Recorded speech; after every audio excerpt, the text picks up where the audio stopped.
each property of the global object specified in clause 19, do. The string value It's probably grabbing the wrong length. populated data property descriptor for the property, containing the specified attributes for the property. For property For this list or whatever. 2, 19.3, or 19.4, the value of the attribute is the corresponding intrinsic object from realm rec. See So, row, global, name, def, I don't know, I gotta figure it out. or execution I hate strings. context is a specification. C language has no, Runtime evaluation like, an ECMA intelligent way to manage strings. point in time. There is at most one execution context per agent. You gotta like set up a whole thing, whatever. This is known as the agent's run. Whatever. All references to the running execution context in this specification denote the running execution context of the surrounding agent. The execution context stack is used to track execution contexts. The running execution context is always the top element of this stack. I don't know. Execution This is so boring. whenever control is transferred from the executable code. I'm gonna try to get the list done.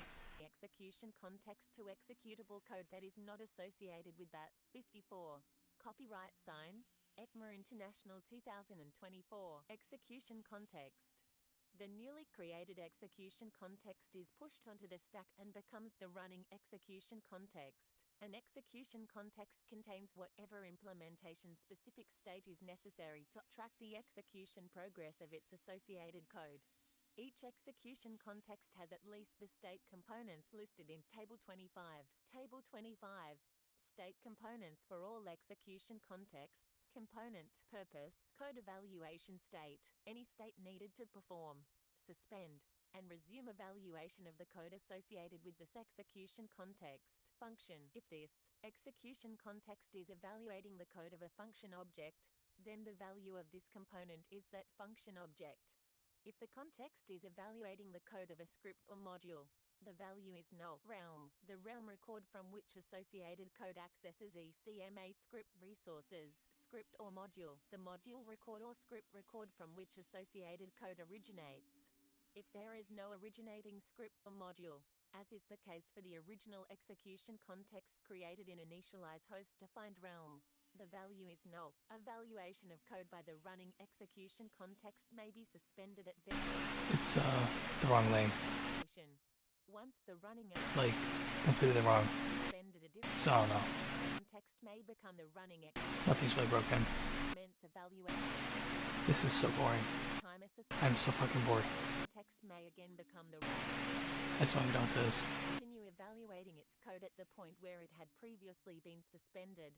Transition of the running execution context status among execution contexts usually occurs in stack-like last-in first-out manner. However, some ECMA script features require non-LIFO transitions of the running execution context. The value of the realm component of the running execution context is also called the current realm record. The value of the function component of the running execution context is also called the active function object. ECMA script code execution contexts have the additional state components listed in Table 26. Table 26. Additional state components for ECMA script code execution contexts. Component, purpose, lexical environment, identifies the environment record used to resolve identifier references made by code within this execution context. Variable environment, identifies the environment record that holds bindings created by variable statements within this execution context. Private environment, identifies the private environment record that holds private names created by class elements in the nearest containing class null if there is no containing class. The lexical environment and variable environment components of an execution context are always environment records. Execution contexts representing the evaluation of generators have the additional state components listed in Table 27. ECMA International 2024 155. Table 27. Additional state components for generator execution contexts. In most situations, only the running execution context, the top of the execution context stack, is directly manipulated by algorithms within this specification. Hence, when the terms lexical environment and variable environment are used without qualification. They are in reference to those components of the running execution context. An execution context is purely a specification mechanism and need not correspond to any particular artifact of an ECMA script implementation. It is impossible for ECMA script code to directly access or observe an execution context. 4.1 Get active script for module. The abstract operation get active script for module takes no arguments and returns a script record, a module record, or null. It is used to determine the running script for module, based on the running execution context. It performs the following steps when called. If the execution context stack is empty, return null. Let EC be the topmost execution context on the execution context stack whose script for module component is not null. If no such execution context exists, return null. Otherwise, return X script for module, 4.2 Resolve binding, name, env. The abstract operation resolve binding takes argument name, a string, and optional argument env, an environment. How it works. Normal completion containing a reference record or a throw. Like, this is so boring. Determine the binding of naming. I'm sitting here, Provide the working on loops and strings. It performs the following steps. Like, the most basic shit. env is undefined. env to the right. And now we have the JavaScript Engine. Assert. env is an environment record. What is the standard? Whatever. Syntactic production that is I'm tired of doing this basic shit. be true. This is so boring. Return. Get. the name. Strict, 4.3 Get this environment. The abstract operation get this environment takes no arguments and returns an environment record. It finds the environment record that currently supplies the binding. Performs the following steps when called. Let env be the running And I gotta look up environment 2. how to figure out Component purpose. which That this execution context is evaluating. device descriptor has keyboard input. 24. Note the result of resolve binding is always a reference record whose field is name ABCDE. Let exists be env has this binding. If exists is true, return env. Let outer be env. Assert. Kernel, they're both the same name. Outer. Note But only one of them is the input. because the list of environments always ends with the global So now I got this chatbot. binding, 4. So hopefully, chatbot will actually be useful. Binding takes no argument. Otherwise, I gotta Google it. Normal completion contains Either way sucks. or a throw completion. It So all I need now is to figure out which of these environment of the running has actual input. performs the following steps when called. Let env rec be And I gotta grab mouse, whichever two have the mouse input. new target. The And then I have the input. takes no I argument. gotta move it An object or to the collect array, whatever. you using the lexical environment of the running execution context. If there's an error, I move it to resolve array. Erect beget this environment. Assert. E And I go up the tree, I rip it out, 4.6 and I put the name back in operation get the fetch array, like restart it. returns an object. So all that's left. Double object So if I can focus, I can get this done. text. But this is so boring. Called 2.5. So I don't know. I gotta try to focus. Turn current realm. Jobs and host operations to enquid jobs. Status that initiates an ECMA script Time to ask chatbot. computation. This sucks. Address. Jobs are scheduled for X This kernel is shit. script host environments in a particular Fucking garbage. specification describes the host hook's host enquid I shouldn't have to like... capital H You know what? I'm not gonna complain. I'm just gonna get shit done. U-E capital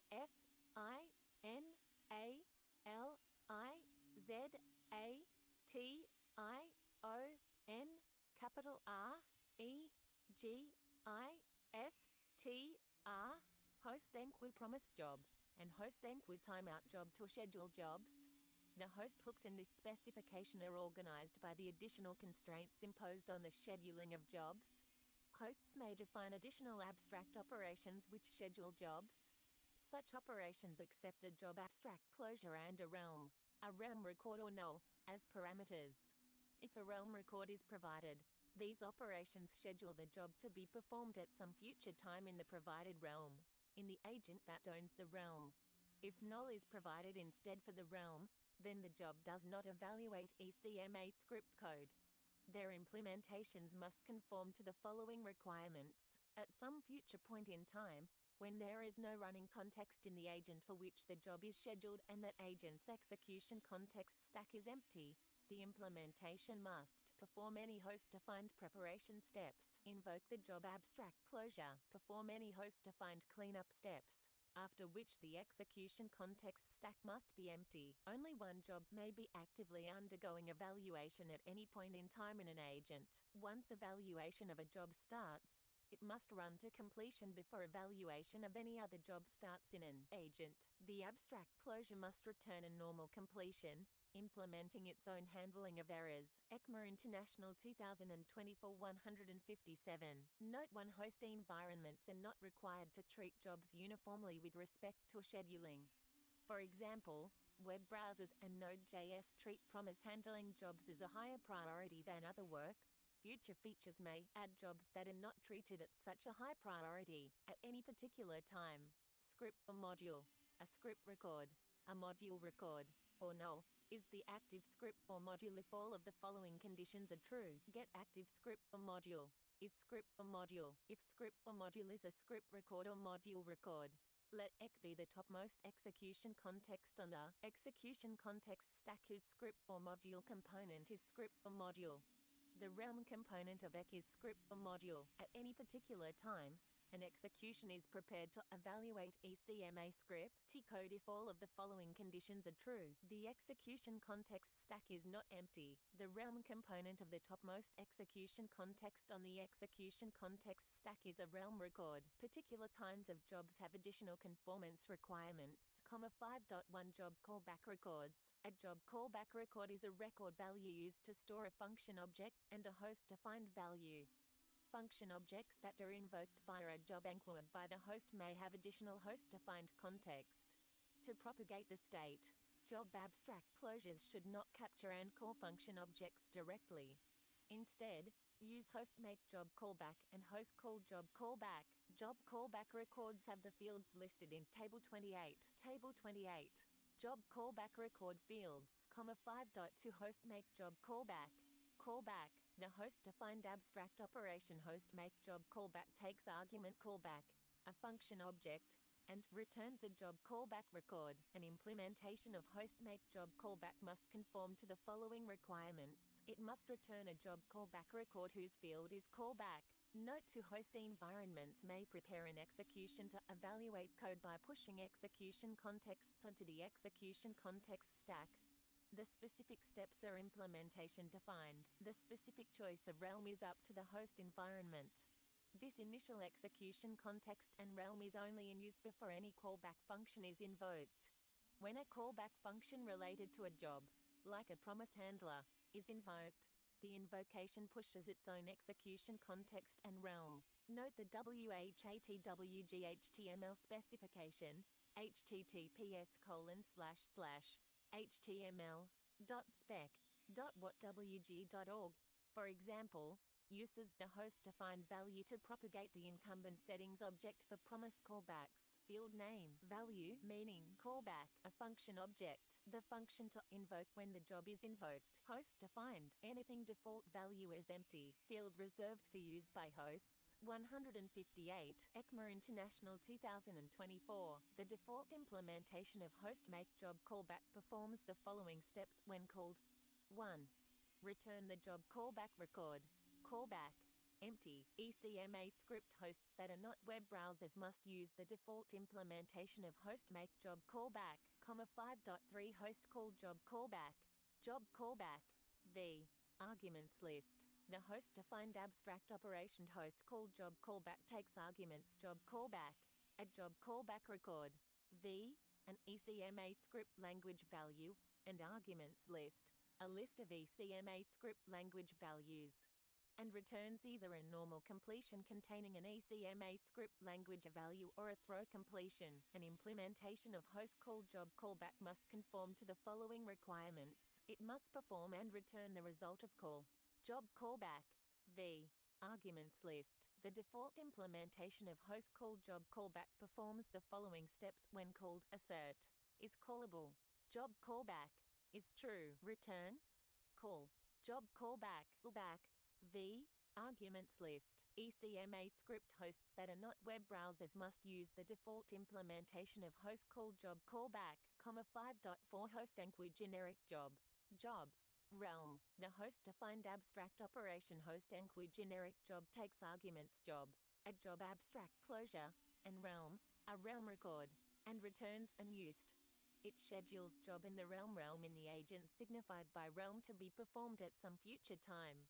The abstract closures used with this algorithm are intended to be scheduled without additional constraints, such as priority and ordering. An implementation of host enqueue generic job must conform to the requirements in 9.5.9.5 host enqueue promise job realm. The host-defined abstract operation host enqueue promise job takes arguments job, a job abstract closure, and realm, a realm record or null, and returns unused. It schedules job to be performed at some future time. The abstract closures used with this algorithm are intended to be related to the handling of promises, or otherwise, to be scheduled with equal priority to promise handling operations. An implementation of host enqueue promise job must conform to the requirements in 9.5 as well as the following. If realm is not null, each time job is invoked, the implementation must perform implementation-defined steps such that execution is prepared to evaluate ECMA script code at the time of job's invocation. Let script or module beget active script or module at the time host enqueue promise job is invoked. If realm is not null, each time job is invoked. How is Implementation like that script or module is the active script or module at the time of job. everything's always handled in the dumbest way possible? Host enqueue It always breaks down to the most simple, note this is called most like is responsible for its being eventually scheduled and run. For example, promise then action. each of these should have a category Time of invoking promise prototype then, not at the time of schedule. in a smaller number range. This requirement means that hosts cannot change You know what? defined in This is ridiculous. ICMA International 2024 159. Note the realm for jobs returned by new promise resolved thenable job is usually the result of calling get function realm on the then function object. The realm for jobs returned by new promise reaction job is usually the result It should be a table, on the handler not a list. undefined. I highly doubt when mapped out this makes a table. Kinds of job. This is just a list. When realm completes abnormally, that is called on a revoked proxy. Realm is the current realm record at the call. When the realm is null, no user ECMA script code will be evaluated and no new ECMA script objects, for example error objects, will be created. The WHATWGHTML specification, https:// What the fuck does this even do? .spec. .whatwg. Why the fuck size of long times 8 Ability to run divided by what the fuck even? TPS:// This fucking shit. .spec. And then a 1. G.org. Why 5.6 host enqueue timeout job. size of long is 8. 8 times 8 is 64. Why do they got divided by 64? What is EV key? Takes arguments timeout job. A job It's fucking stupid. and milliseconds. A non-negative You file. can and it to mask. It schedules timeout job and So what EV bit is a byte array. formed after What the fuck is EV key? Why the fuck divided by 8? This is a literal constant. Why is chatbot? 9.6 and Chatbot is so dumb. abstract operation initialize host defined realm takes no arguments and returns Why is it doing the module? unused. Oh, because it's getting the remainder. So it gets The following the byte and it gets a remainder, which is the nth byte inside of the nth bit inside of the byte. set the Realm of new context to realm. Set the script or module of So it might be like byte 5, to the bit 2, bit 3, whatever. context is now the running execution context. If the host requires use of an exotic object to Why even shift left? let global be such an object, created in a host-defined manner. Otherwise, let global be Is EV key not a constant? should be created as the global object. If the host requires that this binding in realm's global scope return an object other than the global object, let this value be such an object created in a host-defined manner. Otherwise, let this value be undefined, indicating that realm's global this binding should be the global object. Perform set realm global object, realm, global, this value 0. Let global obj be. Set default global bindings, realm 1. Create any host-defined global object properties on global obj 2. Return unused. 0.7 agents. An agent comprise is a set of ECMA script execution context No, EV bit stack, a running execution context is an array record, and an executing thread. that's been created. Executing thread, the constituents of an agent belong exclusively to that agent. An agent's executing thread on the agent section So it makes an array independently, on the stack. except that an executing thread may be used as the executing thread by multiple agents, provided none of the agents sharing the And then what? record whose field is true. You call EV out GC bit, Thread across multiple and then it dumps onto the stack the result. right sign, ECMA International Dumps the size of GC stack EV bit. executing algorithmic steps. The agent is the surrounding agent for those steps. The steps use the surrounding agent Max. level execution objects held within the agent, the running execution context, the execution context stack, and the agent record. So the fuck is Max? There is a globally unique opaque value used to identify an agent. Table 29, agent record fields, field name, value, meaning, little endian, a boolean. The default value computed for the is little endian parameter when it is needed by the algorithms get value from buffer and set value in buffer.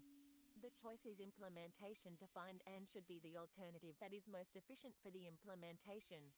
Once the value has been observed, it cannot change, can block, So a single bit indicates block or not, signifier, an agent signifier. a whole bunch of things. As the agent within its agent cluster is lock-free 1, a boolean, true if atomic operations on 1 byte values are lock-free, false otherwise, is lock-free 2, a boolean, true if atomic operations on 2 byte values are lock-free, false otherwise, is lock-free 8, a boolean. Identifying every bit result that's returned from EVL, EVIOCG bit. Execution record. See the memory model, kept alive, a list of either objects or symbols, initially and new And is Max symbols to be a literal end of the current job. Once the values of and have been observed by any agent in the agent cluster, they cannot change. Note 2. The values of and are not necessary by the hardware also reflect implementation choices that can vary over time and between ECMA script implementations. There is no field. 4-byte atomic operations are always lock-free. In practice, if an atomic operation is memory constant. of lock, the operation is not lock-free. One more than the largest failed EV. There is no upper bound on how many machine steps may be required to complete a lock-free atomic operation. That an atomic excess of size n is lock Seriously? perceived atomicity of 32? size n. Specifically, non-atomic accesses may still be performed. It's a Kapalta constant. Accesses. See read shared memory and write shared memory for details. ECMA International 2024-161. Note 3. An agent is a specification mechanism and need not correspond to any particular artifact of an ECMA script implementation. 7.1 Agent signifier. The abstract operation agent signifier takes no arguments and returns an agent signifier. It performs the following steps when called. Let AR be the agent record of the surrounding agent. Return AR, 7.2 agent can suspend. The abstract operation agent can suspend takes no arguments and returns a Boolean. It performs the following. This isn't a prefill though. Point 8. Let AR be the agent record of the surrounding agent. Line descend, repeat for FF status. For a given agent to suspend. So SYN, key, rel, EBS, miscellaneous, And handling through switch, allowing workers these are only inputs. suspend. An agent cluster is a maximal set of agents that can communicate by operating on shared memory. Every agent belongs to exactly one agent cluster. All agents within a cluster must have the same value It's 13. of agents. Why is it saying there's 31? Cluster must have the same values for the field in their respective agent records. Similarly for the field, all agents within a cluster must have different values for the field in their respective agent records. An embedding may deactivate, stop forward progress, or activate, resume forward progress, an agent without the agent's knowledge or cooperation. If the embedding does so, it must not leave some agents in the cluster active while other agents in the cluster are deactivated indefinitely. Note 1 programs within different agents may share memory by unspecified means. At a minimum, the backing memory for shared array buffers can be shared among the agents in the cluster. There may be agents that can communicate by message passing that cannot share memory. They are never in the same agent cluster. Note to the agents in a cluster need not all be alive at some particular point in time. If agent A creates another agent B, after which A terminates and B creates agent C, the 3 agents are in the same cluster. If A could Okay, so 31. share some memory with T2. if different agents within an agent cluster have different values of it becomes hard to use shared memory. 32. Data. So EV max is 31. Summer International 2024. Note 4. The purpose of the preceding restriction is to avoid a situation where an agent deadlocks or starves because another agent has been deactivated. For example, So 31 divided by 64. time independent of documents in any Windows were allowed to share memory with the dedicated worker of such an independent document. And the document and its dedicated worker were to be deactivated while the dedicated worker holds a lock. Say, the document is pushed into its Windows history, and the shared worker then tries to acquire the lock. Then the shared worker will be blocked until the dedicated worker is activated again, if ever. Meanwhile, other workers trying to access the shared worker from other windows will starve. The implication of the restriction is that it will not be possible to share memory between agents that don't belong to 0. the collective within the embedding. An embedding may terminate its cluster's other agents' prior knowledge or cooperation. If an agent is terminated not by programmatic action of its own or another Really? cluster but by forces external to the cluster, then the embedding must choose one of 2 strategies. Either terminate all the agents in the cluster, or provide reliable APIs that allow the agents in the cluster. Is this testing? Bit 0. A member of the cluster will be able to detect the termination. With the termination, What's bit 0? enough information to identify the agent that was terminated. Each of the following specifications, SYN. transitively reachable from them, belong to exactly one agent cluster. Candidate execution record, shared data block, waiter list record. Prior to any evaluation of any ECMA script code by any agent in EV key. field of the agent record for all agents. It's at 1, not 0. Execution. The initial action declaration, a sync generator declaration, and variable declaration bindings in global code for the associated realm. Global this value, an object. The value returned by this in global scope. Hosts may provide any ECMA script object value. Declarative record. Wait, is it long? Record. That's a 32-bit. Declarations in global code for the associated realm code except for function declaration, generator declaration, a sync function declaration, a sync generator declaration, and variable declaration bindings, var names. Okay, so EV max The string names bound by function declaration, generated is 31. a sync function declaration, a sync generator declaration, and variable declaration declarations in global code for the associated realm. ECMA International Size of long. 43. That's 32-bit times 8. General methods of global environment records. Method purpose. Get this binding. Return the value of this. That's 4 times 8. This binding has a declaration. N determines if the argument identifier has a binding in this environment. 32. Created using a variable declaration, function declaration, generator declaration, a sync function declaration, or a sync generator declaration has lexical declaration. N determines if the argument Why is max in this environment record that was created using less than count? such as a lexical declaration. Is it because max is included in count?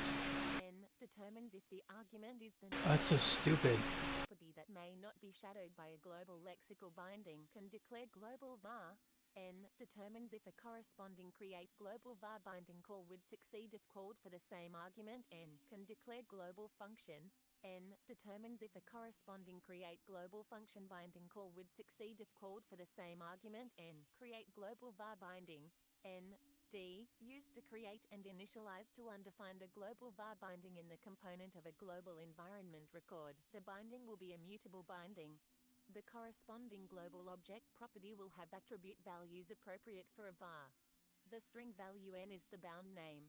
If D is true, the binding may be deleted. Logically equivalent to create mutable binding followed by a set mutable binding, but it allows var declarations to receive special treatment. Create global function binding. N, V, D, create and initialize a global function binding in the component of a global environment record. The binding will be a mutable binding. The corresponding global object property will have attribute values appropriate for a function. Wait, a long is 64-bit? V is the initialization value. If the Boolean I thought long was 64-bit. logically equivalent to create mutable binding followed by a set mutable binding, but it Oh, this is so stupid. special treatment. Fucking fuck. Specification methods for global environment records as defined by the following algorithms. 1, 4, 1 has concrete method of a global environment record. envrec takes argument n, a string, and returns either a normal completion containing a boolean or a throw completion. It determines if Oh, the result's 0. the identifier Okay, so it performs it's valid to make an array of length 0. if It's valid to pass in n is true. 0. Let objrec be envrec. Return objrec has binding. Oh no, it's getting size of the array, 4 to create mutable binding. which won't be 0. Because it can't be 0. How the fuck can it make it 0? Environment recording a boolean and returns either a normal completion containing unused or a throw completion. It creates a new mutable binding for the num that is uninitialized. The binding is created in the associated 44 Is it valid to make an array of length 0 2024. in C? A binding for n must not already exist. Fail those important distinctions. Binding is marked as being subject to deletion. It performs the following steps when called. Let dclrec be envrec. If dclrec has binding, n is true. Throw a type error exception. Return dclrec create mutable binding. N d, 1, 1, 4, 3 create a mutable binding. N s the create immutable binding concrete method. So chatbot's like, I fucked it up. There you go. String and s a boolean. Oh my god. Chatbot is so fucking stupid. Or a throw completion. It creates a new Chatbot, you stupid fuck. a binding Okay, why not environment do EV count? Because that's 32. restrict binding. 32 divided by 32 is 1. Let dcl if dclrec has binding, n is true. Throw a type error exception. Return dclrec create. Yup, it's 1. But chatbot's like 31 divided by 32. The initialize binding concrete method of a global environment record envrec takes arguments n, a string, and v and that's 0. value, and returns either a normal completion containing unused The people that made Chatbot are very special people. identifier whose name is enter the value v in uninitialized bind I mean, they should get all the money they're getting. forms They're gonna need it when they're out of a job, when the fucking bubble pops. if Because they're fucking stupid. binding n is true, then a return. DCL rec initialize binding n v assert. If the binding exists, it must be in the object environment record. Let Count. rec return obj rec initialize binding n v comma 1 1 4 5 set mutable binding n v s. The set mutable binding concrete method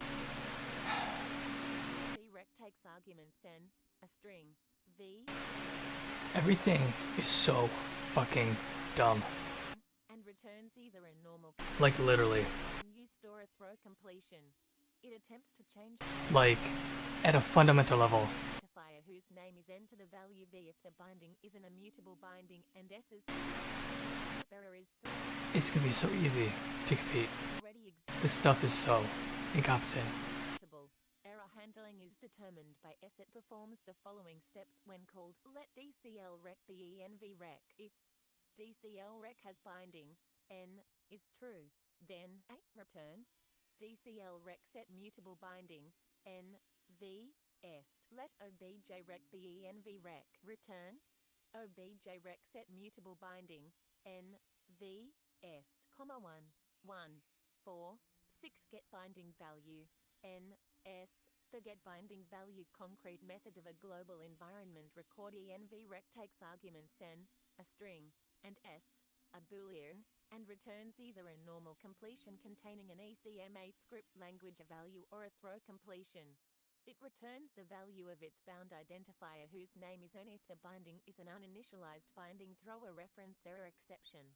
A property name then normally already exists, but if it does not or is not currently writable, error handling is determined by s. It performs the following steps when called let DCL rec be env rec. If DCL rec has binding n is true, then a return DCL rec get binding value n s. ECMA International 2024 145 3.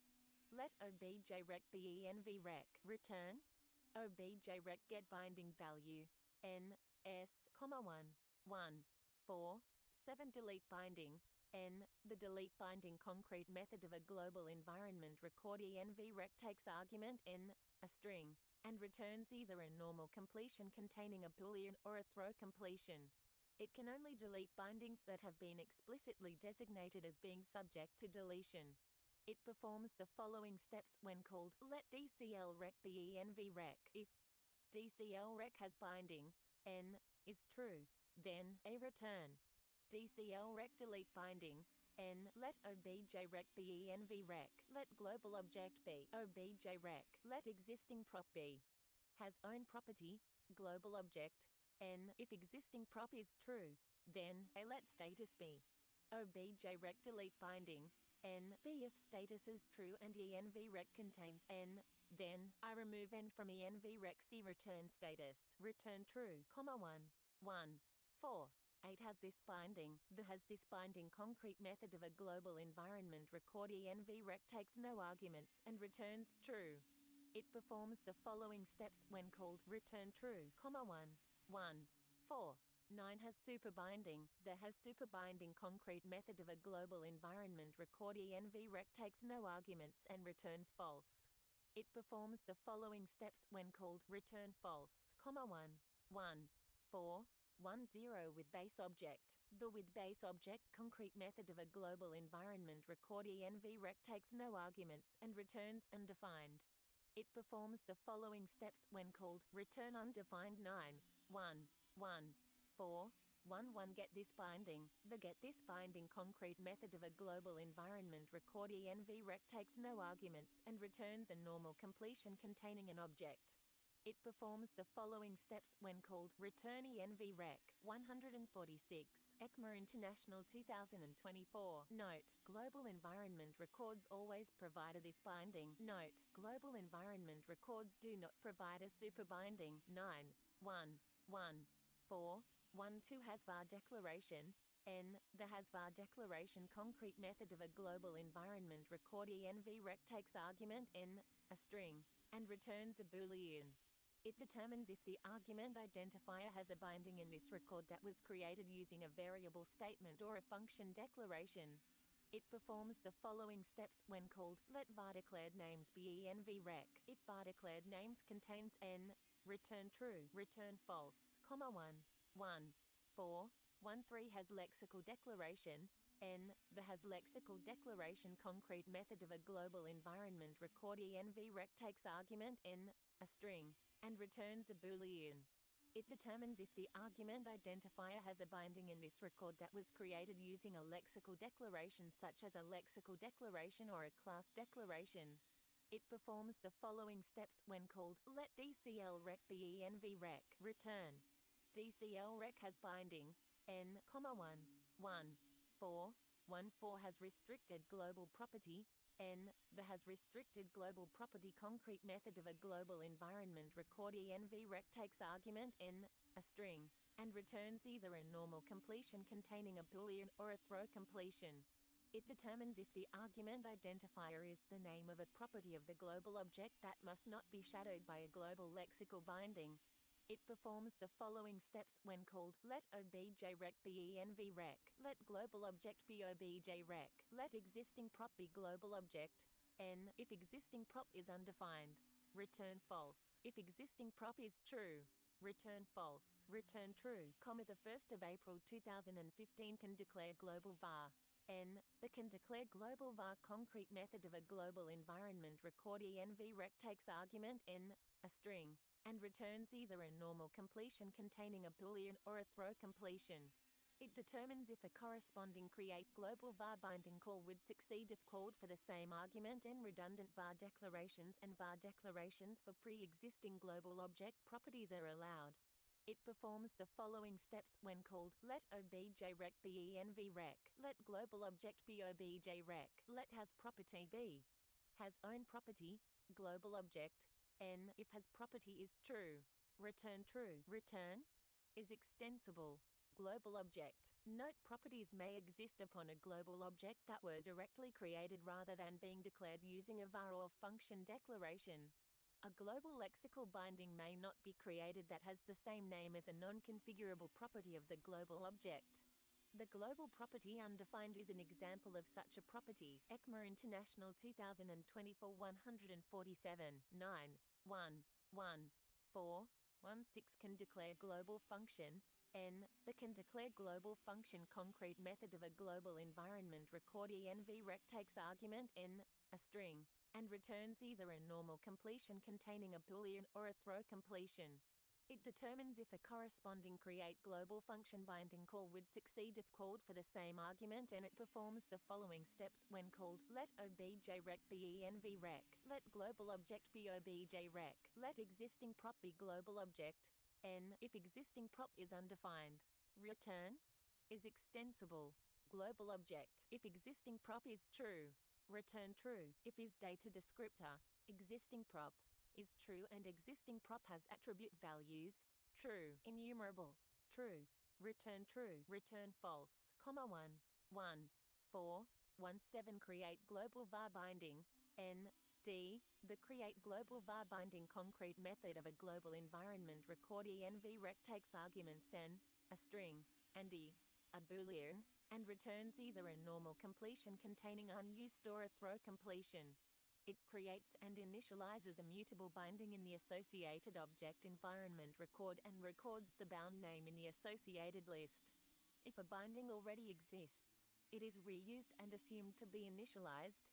It performs the following steps when called. Let objrec be envrec. Let global object be objrec. Let has property be. Has own property, global object. N. Let extensible be. Is extensible, global object. If has property is false and extensible is true, then a perform objrec create mutable binding. N. D. V perform. Obj-rec initialize binding, N. Undefined. If envrec does not contain N, then A append N to envrec7.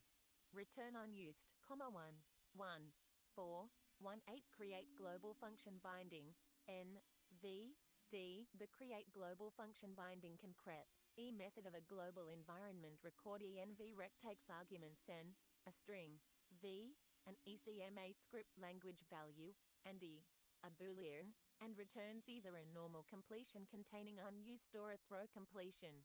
It creates and initializes a mutable binding in the associated object environment record and records the bound name in the associated list. If a binding already exists, it is 2, 3, 4, 7, 8 replaced.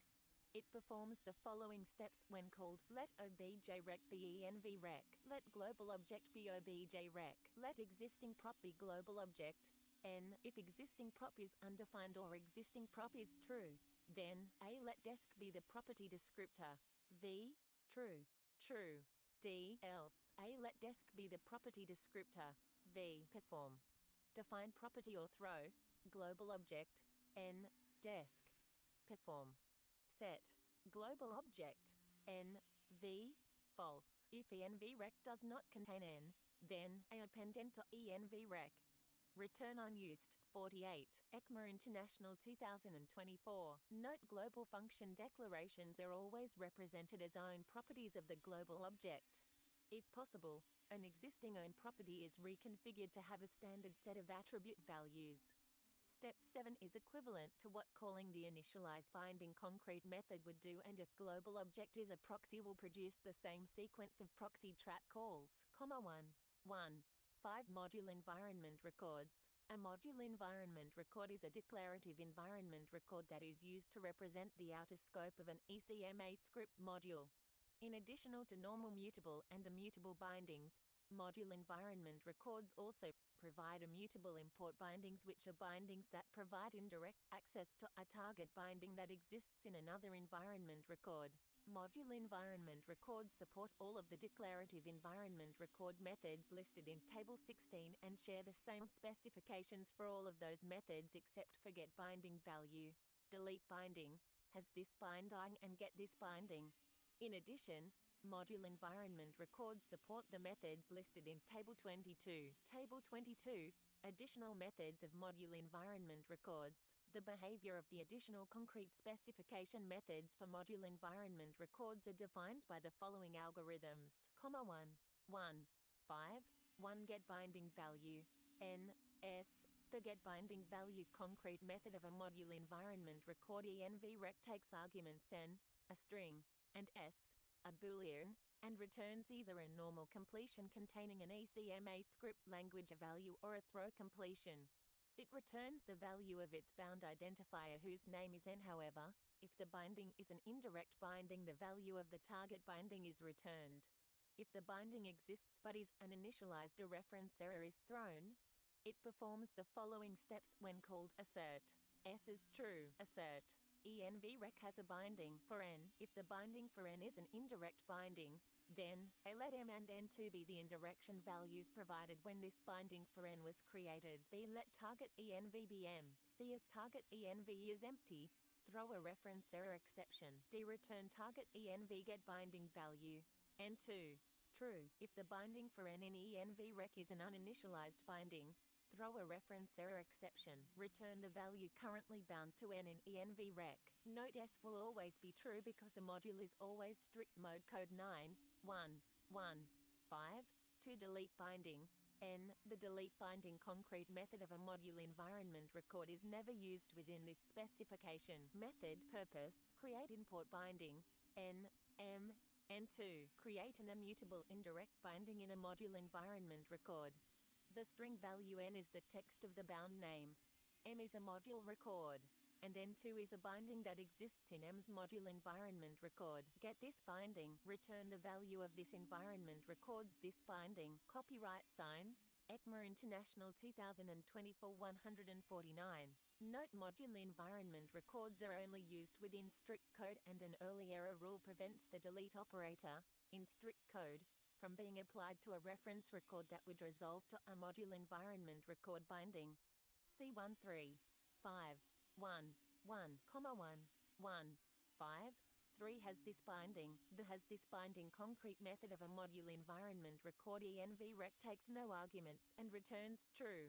It performs the following steps when called return true, 1 1 5 4 get this binding. The get this binding concrete method of a module environment record env-rect takes no arguments and returns a normal completion containing undefined.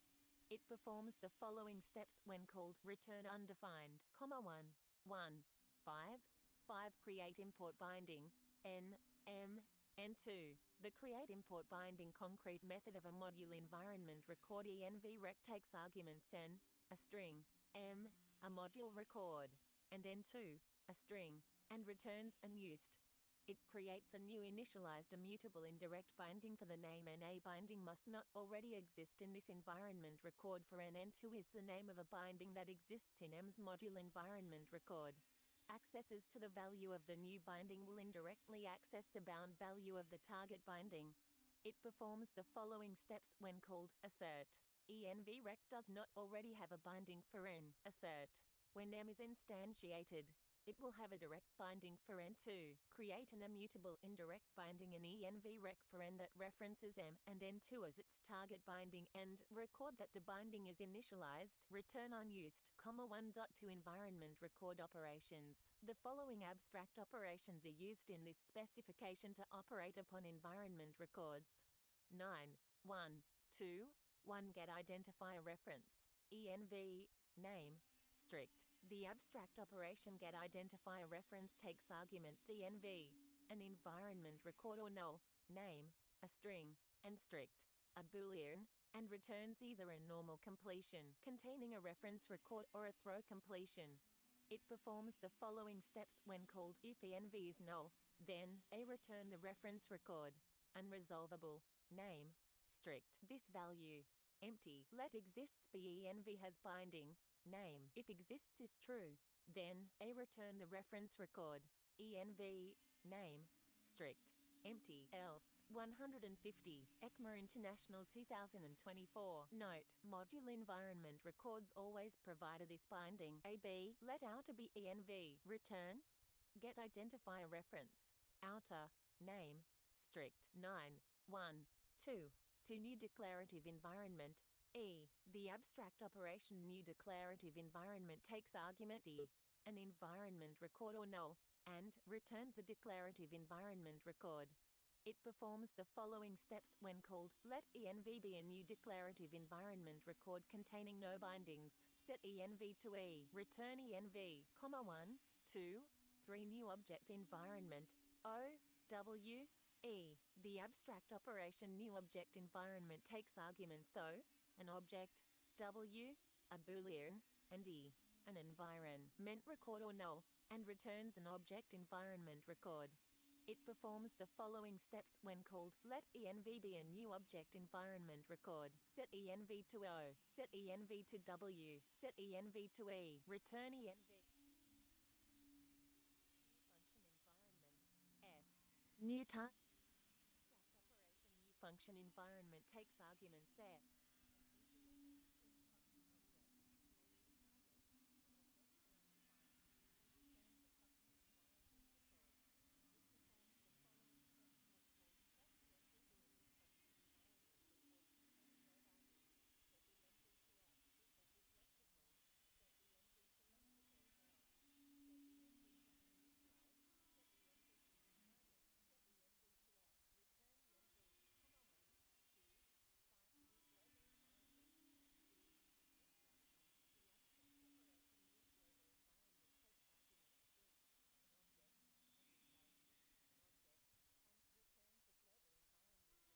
Why are you trying to distinguish humans?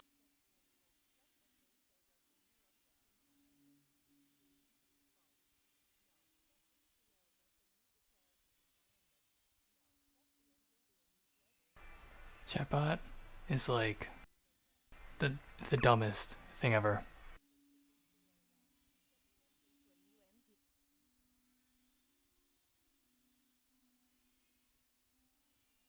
Like, anyone investing money in chatbot or ChatGPT, whatever it is an idiot. The bubble is gonna pop. And, the lizard guy, Facebook guy, whatever, they're all gonna get their government payoffs because they're gonna get bailed out. The whole thing's so stupid. So, like, I don't know.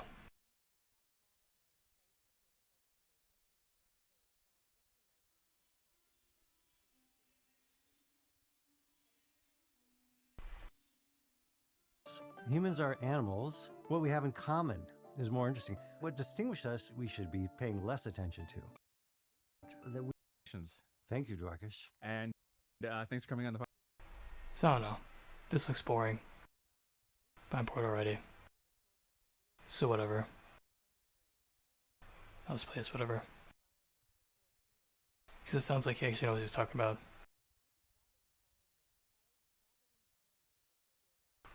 And, like,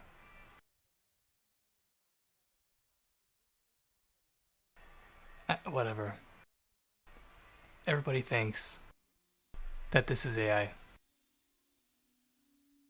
If you think this is AI, wow.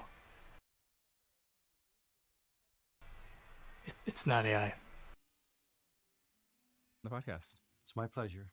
Okay, so first question. My audience and I are familiar with the LLM way of thinking about AI. Conceptual. Oh, so stupid.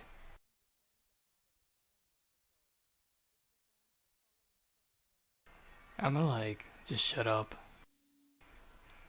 But yeah. LLM is not AI. And then he goes back and forth for a couple minutes. He's like, oh, but token prediction, that's trying to predict the future. The younger kid does. He just doesn't get it. And he tries to argue about points that he doesn't even understand. So, like, I don't know. I don't know how the old guy doesn't just get pissed off and start yelling at him. Like, yeah. I don't know, whatever. He should. That'd be hilarious. Actually, what are we missing in terms of thinking about AI from the RL perspective? Well, yes, I think it's really quite a different point of view, and it can easily get separated and lose the ability to talk to each other. Mm-hmm. And yeah, large language models have become such a big thing. Generative AI in general, a big thing. And our field is subject to bandwagons and fashions, so we lose track of the basic things. Because I consider reinforcement learning to be basic AI, and what is intelligence? The problem is to understand your world, and reinforcement learning is about understanding your world, whereas large language models are about mimicking. So that's what RL means? Reinforcement learning? Probably. Making people, doing what people say you should do. They're not about figuring out what to do. Huh. I guess you would think that to emulate the trillions of tokens. I hate the whole, oh, trillions of tokens. The fuck does that mean? Just because there's a bigger bucket of values doesn't mean picking the correct items from the bucket are going to be any more specific if the AI doesn't even think in the first place. You're so fucking stupid. It's like guys with little dicks that buy big trucks because they gotta compensate for having a small dick. Oh, 38 billion tokens. Oh, trillions of tokens. It's a list. It's a big fucking list. Oh, I gotta shut up because I'm done. The whole AI thing is so dumb. In the corpus of internet text, you would have to build a world model. In fact, these models do seem to have very robust world. You wouldn't have to build a world model. if it's not AI. Like, every single thing he says is literally what is said by the people that make AI. But it's not correct. It's a lie. Like, ChatGPT, these people fucking lie straight up. Like 90% of the time. And people repeat it. And it's like, it's not even true. It's so fucking dumb.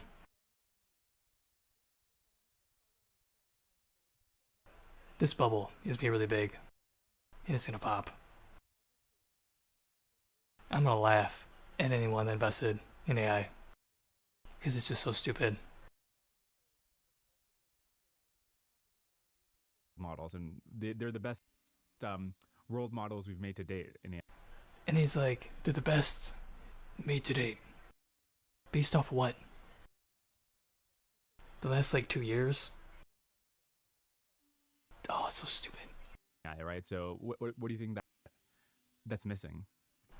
Chatbot can't even count bits in a number. Okay, yeah. I would disagree with most of the things you just said. Great.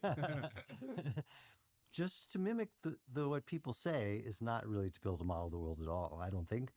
You know, you're mimicking things that have a model of the world, the Right. people. But I don't want to approach the question in an adversarial way. But I would question the idea that they have a world model. So a world model would enable you to predict what would happen. Right. They have the ability to predict what a person would say. They don't have the ability to predict what will happen. What we want, I think, to quote Alan Turing, what we want is a machine that can learn from experience. Right. Where experience is the things that actually happen in your life. You do things, you see what happens, and that's what you learn from. Yeah. The large language models learn from something else. They learn from here's a situation and here's what a person did. And implicitly, the suggestion is you should do what the person did. Right. I guess maybe the crux, and I'm curious if you disagree with this, is some people will say, okay, so this imitation learning has given us a good prior, or given these models a good prior, but reasonable ways to approach problems. And as we move towards the era of experience, as you call it, this prior is going to be the basis on which we teach these models from experience, because this gives them the opportunity to get answers right some of the time. And then on this, you can build, you can train them on it.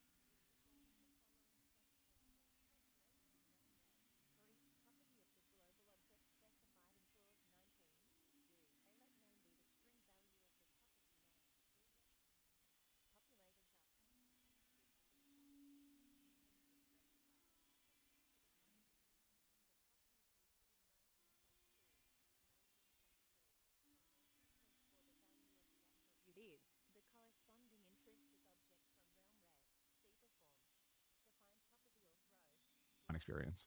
Do you agree with that perspective? No, I agree that it's the large language model perspective. Right. I don't think it's a good perspective. Yeah. Yeah. Here's why. So, to be a prior for something, there has to be a real thing. I mean, a prior bit of knowledge should be the basis for actual knowledge. Right. What is actual knowledge? There's no definition of actual knowledge in that large language framework. What makes an action a good action to take? You recognize the need for continual learning. Right. So if you need to learn continually means learning during the normal interaction with the world. Yeah.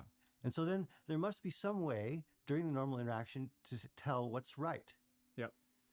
Okay, so is there any way for it to tell in the large language model setup to tell what's the right thing to say? You will say something and you will not get feedback about what the right thing to say is, because there's no definition of what the right thing to say is. Yeah. There's no goal. Right. And if there's no goal, then there's one thing to say, another thing to say. There's no right thing to say. Right. So there's no ground truth. You can't have prior knowledge if you don't have ground truth, because the prior knowledge is supposed to be a hint or an initial belief about what the truth is. Yeah. But there isn't any truth. There's no right thing to say.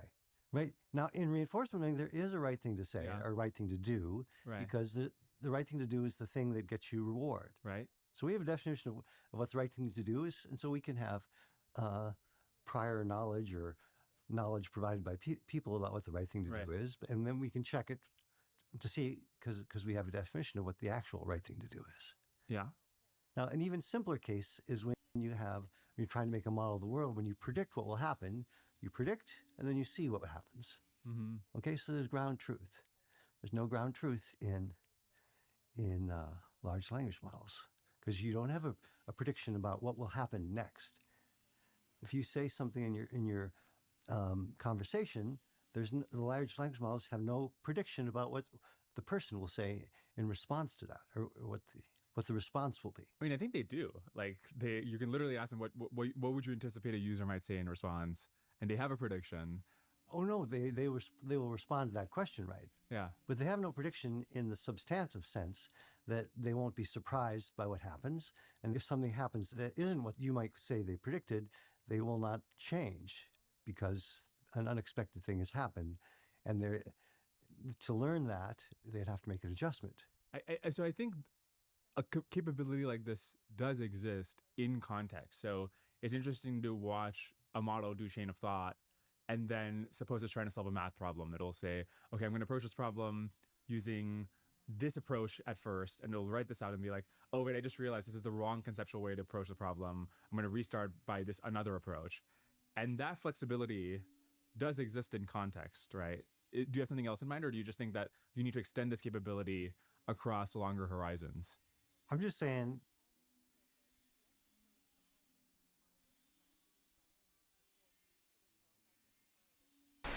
He's talking about chatbot figuring out a math problem. That has nothing to do with predicting the next outcome. It's not even related. It's a completely different...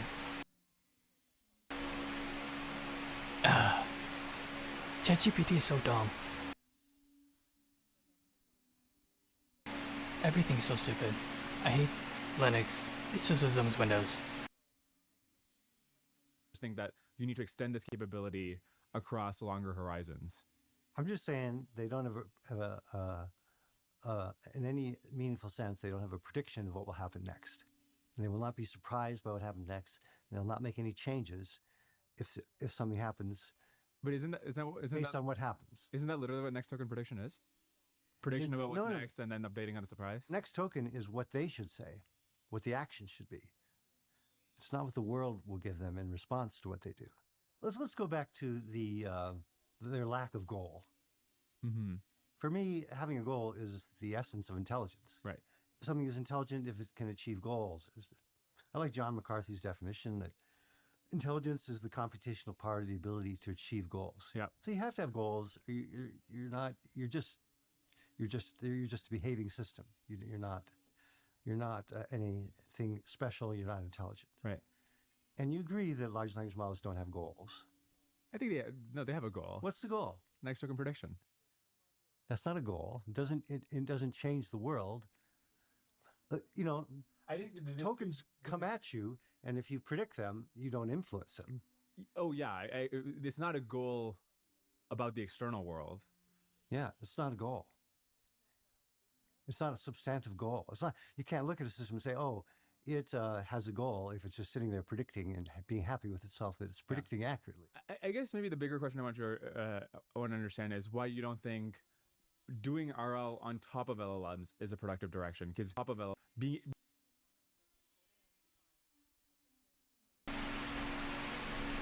Because LLMs, in the first place, they don't fucking work. You can't just why would you put RL on top of LLM? LLM does not even work. So why the fuck would you put RL on top of it? You wouldn't. You would just throw away the LLM and then use RL. It's so stupid. Oh, it's so dumb. Whatever. We seem to be able to give these models the goal of solving difficult math problems, and they're in many ways they act like it's a function. Like you put input in, and then something magic happens, and you get output. You can just layer it. It doesn't work like that. it's not even AI in the first place. There's nothing to build on top of. At the very peaks of human level, in the capacity to solve math Olympia type problems, right? They got gold at IMO. So it seems like the model which got gold at the International Math Olympiad does have the goal of getting math problems right. So why can't we extend this to different domains? Well, the math problems are different. Making a model of the physical world and carrying out the consequences of mathematical assumptions or operations, Right. those are very different things. Like the empirical world has to be learned. You have to learn the consequences, whereas the math is more just computational.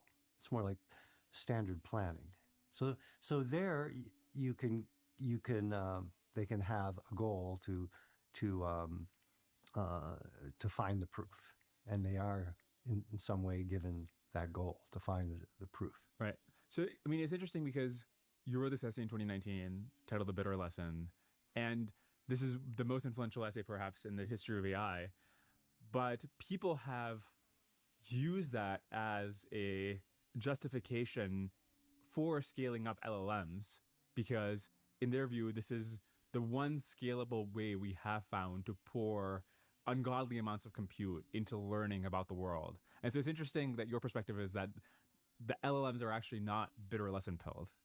It's an interesting question whether large language models are a case of the bitter lesson. Yeah. Because they are clearly a way of using massive computation, things that will scale with computation up to the limits of the internet. Yeah. But they're also a way of putting in lots of human knowledge, and so this is an interesting question. It's a sociological or industry question. Will they reach the limits of the data and be superseded by things that can get more data just from experience rather than from people? In some ways, it's a classic case of the bitter lesson. With the more human knowledge we put into the large language models, the better they can do, and so it feels good. And yet, I in particular expect there to be systems that can learn from experience and which could well perform much, much better and be much more scalable, in which case it will be another instance of the bitter lesson that the things that used human knowledge were eventually superseded by things initially just trained from experience and computation. I guess that doesn't seem like the crux to me, because I think those people would also agree that the overwhelming amount of compute in the future will come from learning from experience. They just think that the scaffold or the basis of that, the thing you'll start with in order to pour in the compute to do this future experiential learning or on-the-job learning, will be LLMs. And so I guess I still don't understand why this is the wrong starting point altogether, why we need a whole new architecture to begin doing experiential continual learning, and why we can't start with LLMs to do that. Well, in every case of the bitter lesson, you could start with human knowledge, right, and then do the scalable things. Yeah, that's always the case, and there's never any reason why that has to be bad. Right. But in fact and in practice, it has always turned out to be bad, because people get locked into the human knowledge approach, and they psychologically, or now I'm speculating why it is, but this is what has always happened. Yeah. That they get their lunch gets eaten by the methods that are truly scalable. Give me a sense of what the scalable method is. The scalable method is you learn from experience. You try things, you see what works. No one has to tell you. First of all, you have a goal. So without a goal, there's no sense of right or wrong or better or worse. So large language models are trying to get by without having a goal or a sense of better or worse. that's just, it's exactly starting in the wrong place. Maybe it's interesting to compare this to humans. So in both the case of learning from imitation versus experience, and on the question of goals, I think there's some interesting analogies. So, kids will initially learn from imitation. You don't think so? No, of course not. Really? Yeah. I think kids just like watch people. They like kind of try to like say How the same old are words. these kids? I think the level. What about the first 6 months? I think they're kind of imitating things. They're trying to like make their mouth sound the way they see their mother's mouth sound, and then they'll say the same words without understanding what they mean. And as you get older, the complexity of the imitation they do increases. So that's you're imitating maybe the skills that your people in your band are using to hunt down the deer or something. What is he even talking about? What? This is... People don't know what intelligence is. AI has messed up so many people. They explain it like he's explaining it, and people fall for it, and they just repeat it. Oh. Like 6 months old, a year old, you're not mimicking at that point. You're a fucking person. This AI is literally the stupidest thing.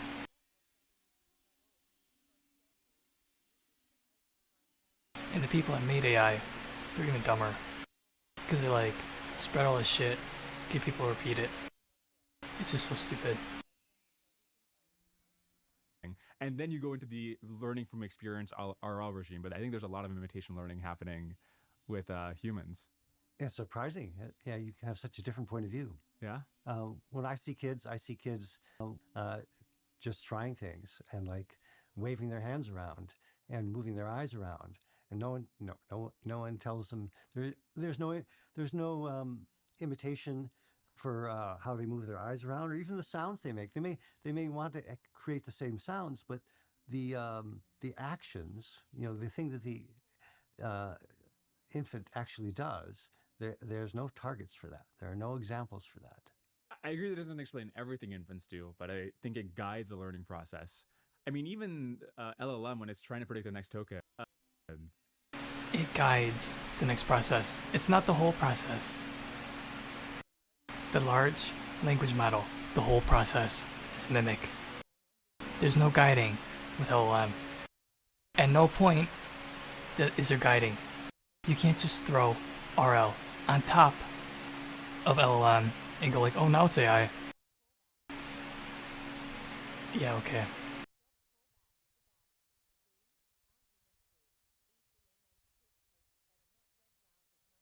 It's like pushing so hard for chatbot to be AI that like every possible excuse in the book applies because it must be AI. Because it's AI. But it's not. early in training, it will like make a guess. It'll be different from what like it actually sees. And in some sense, it's like very short horizon RL, where it's like making this guess of like, I think this token will be this. It's actually this other thing, similar to how a kid will try to say a word. It comes out wrong. The large language models is learning from training data. It's not learning from experience. I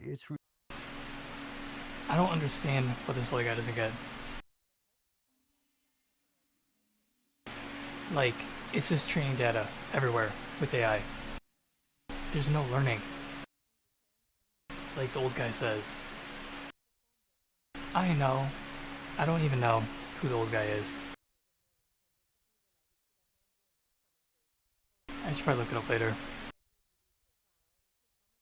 I gotta get on track. It's learning from something that will never be available during its normal life. There's never any training data that says you should do this action in normal life.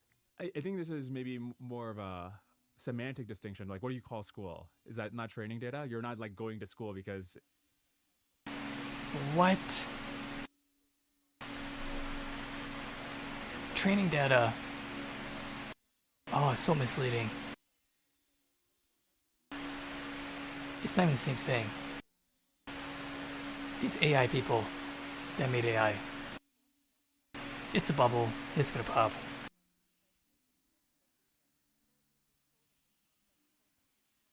It's like, School is much later.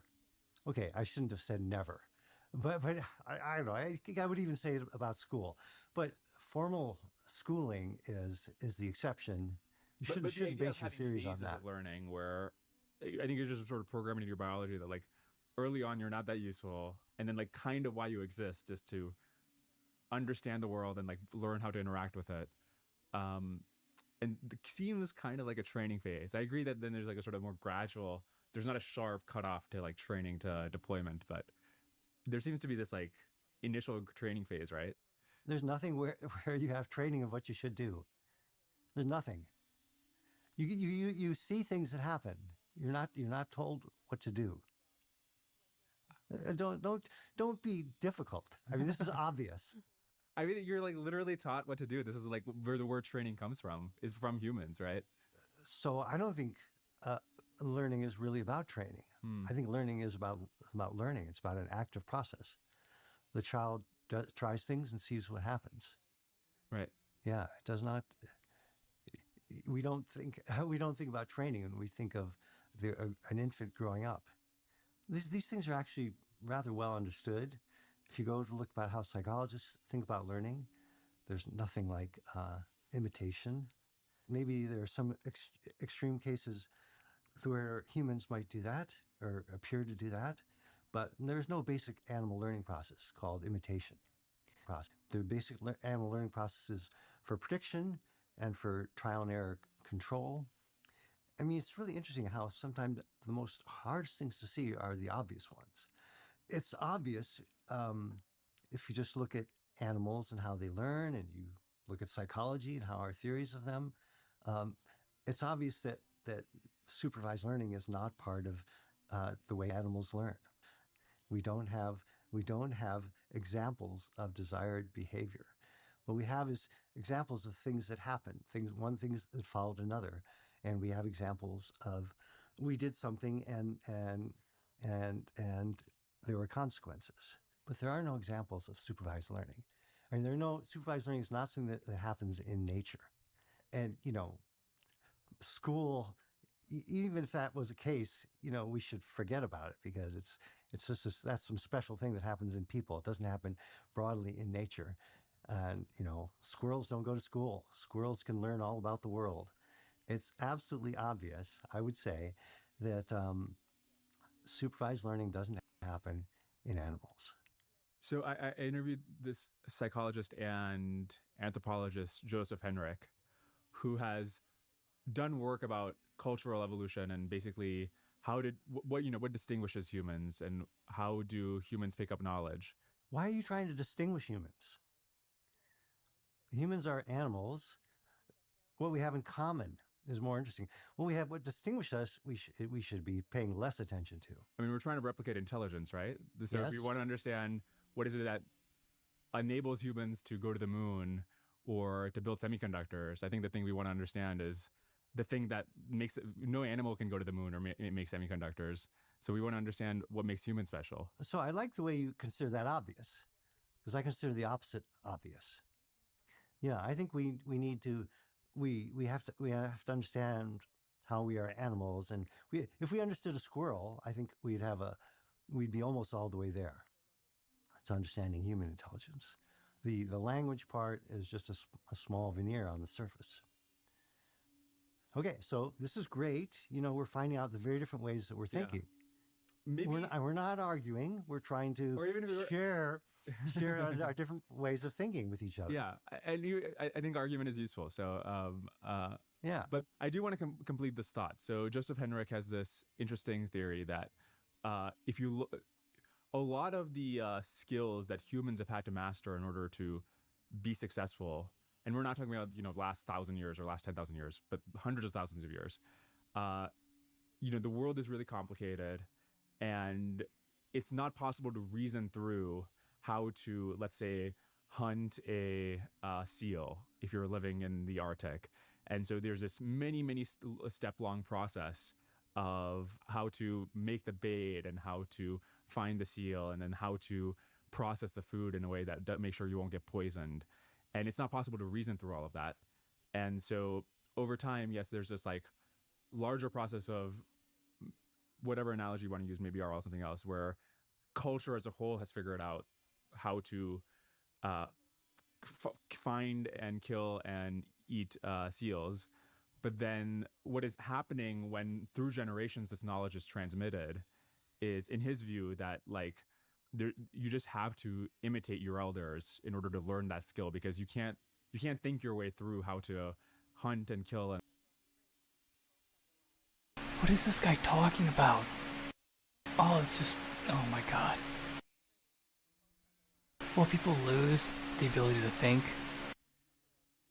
Well, that might actually be true.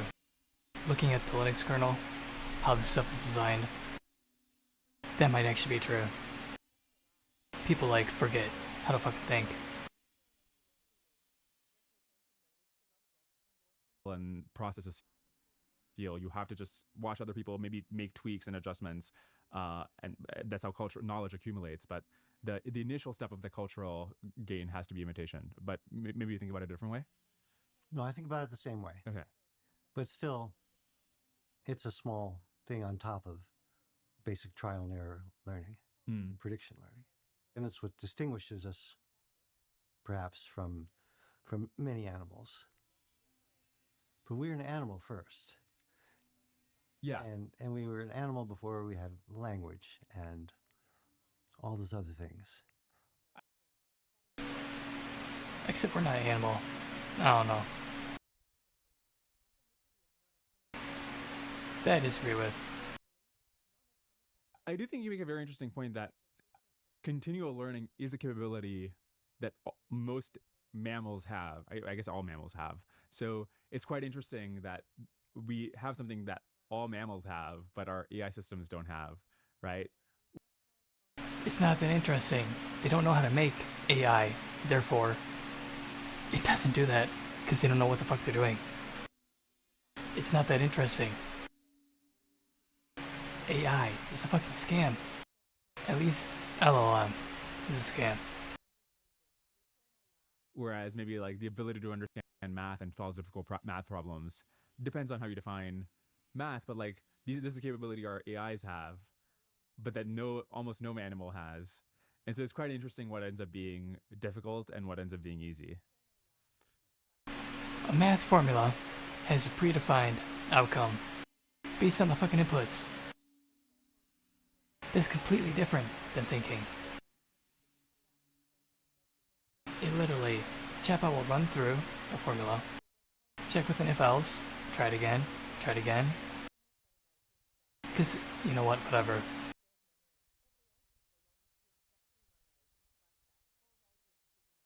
Morvik's paradox. That's right. For the era of experience to commence, we're going to need to train AIs in complex real-world environments. You can't train an AI because it's not intelligent. God. But building effective RL environments is hard. You can't just...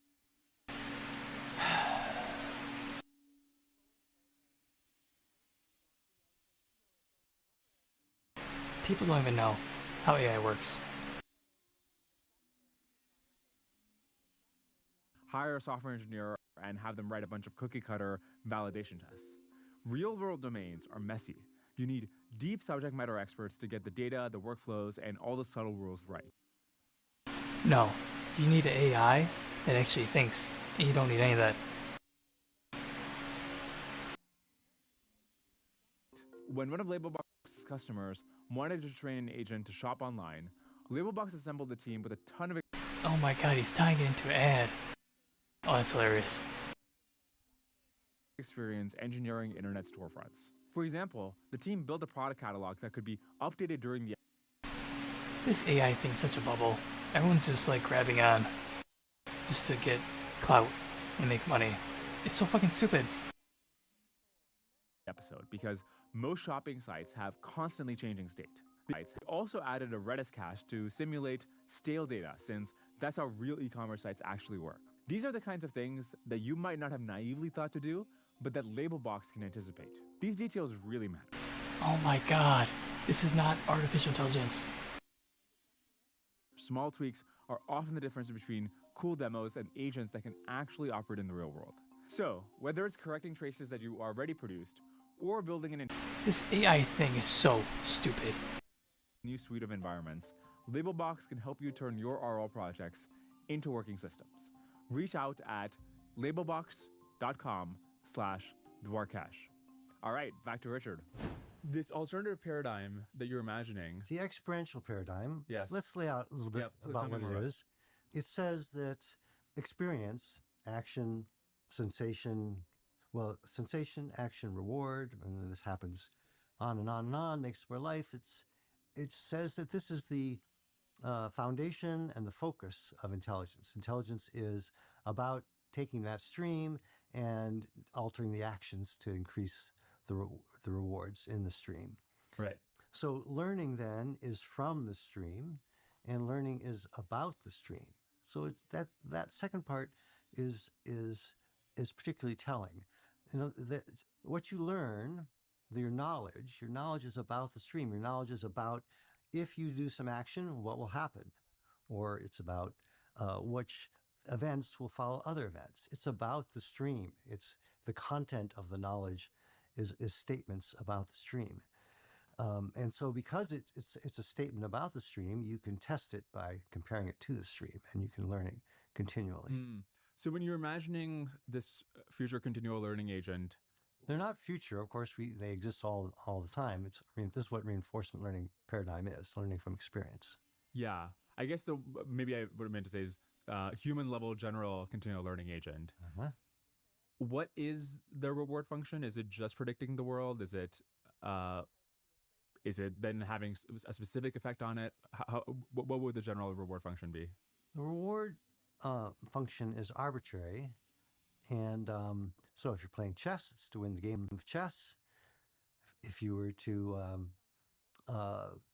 if you're a squirrel, maybe the reward has to do with getting nuts. Right. In general, for an animal, you would say the reward is to avoid pain and to acquire pleasure. Right. And there's also would be a component having to do with, I think should be a component having to do with your increasing understanding of your environment. That would be sort of an intrinsic motivation. I see. I guess this AI would be deployed to, like, lots of people would want it to be doing lots of different kinds of things. Right. So it's performing the task people want, but at the same time, it's learning about the world from doing that task. And do you imagine? Okay, so we get rid of this paradigm where there's training periods and then there's deployment periods, but then do we also get rid of this paradigm when there's the model and then instances of the model or copies of the model that are, doing certain things? How do you think about the fact that we'd want this thing to be doing different things? We'd want to aggregate the knowledge that it's gaining from doing those different things. I don't like the word model when used the way you just did. Interesting. I think a better word would be the network. So I think you mean the network. Maybe there's many networks. So anyway, things would be learned, and then you'd have copies and many instances, and sure, you'd want to share knowledge across the instances. And there would be lots of possibilities for doing that. Like there is not today. You can't have one child grow up and learn about the world, and then every new child has to repeat that process. Whereas with AIs, with the digital intelligence, you could hope to do it once and then copy it into the next one as a starting place. Right. So this would be a huge savings, and I think actually it would be much more important than trying to learn from people. Mm-hmm. I agree that the kind of thing you're talking about is necessary regardless of whether you start from LLMs or not, right? If you want human or animal level intelligence, you're going to need this capability. Suppose a human is trying to make a startup, right? And this is a thing which has a reward on the order of 10 years. Once in 10 years, you might have an exit where you get, paid out $1 billion. But humans have this ability to make intermediate auxiliary rewards or have some way of, even when they have extremely sparse rewards, they can still make intermediate steps, having an understanding of like what the next thing you're doing leads to this grander goal we have. And so how do you imagine such a process might play out with AIs? So this is something we know very well, and it's the basis of it is temporal difference learning, where the same thing happens in a less grandiose scale, like when you learn to play chess. You have the long-term goal is winning the game, and yet you want to be able to learn from shorter-term things, like taking your opponent's pieces, and so you do that by having a value function which predicts the long-term outcome. Right. And then if you take the guy's pieces, well, your prediction about the long-term outcome is changed. It goes up. You think you're going to win, and then that increase in your belief immediately, quote, reinforces the move that led to taking the piece. Okay, so we have this long-term 10-year goal of making a startup and making a lot of money, and so when we make progress, we say, "Oh, I'm more likely to achieve the long-term goal," and that rewards the steps along the way. Right. And then you also want some ability for information that you're learning. I mean, one of the things that makes humans quite different from these LLMs is that if you're onboarding on a job, you're picking up so much context and information, and that's what makes you useful at the job, right? You're everything from how your client preferences to how the company works to everything. And is the bandwidth of information that you get from a procedure like TD learning high enough to have this like huge pipe of like context and tacit knowledge that you need to be picking up in the way humans do when they're...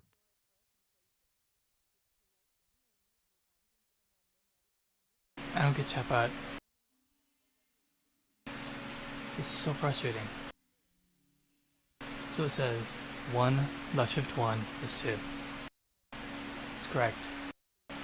But it says this is a bit mask for EV key. The EV key is defined as a 0x1. EV rel is a 0x2. It's pissing me off. Why can't it just give me the fucking fuck?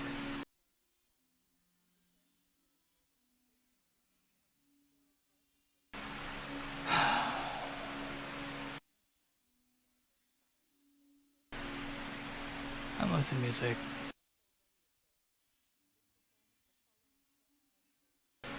This chatbot thing is so fucking stupid.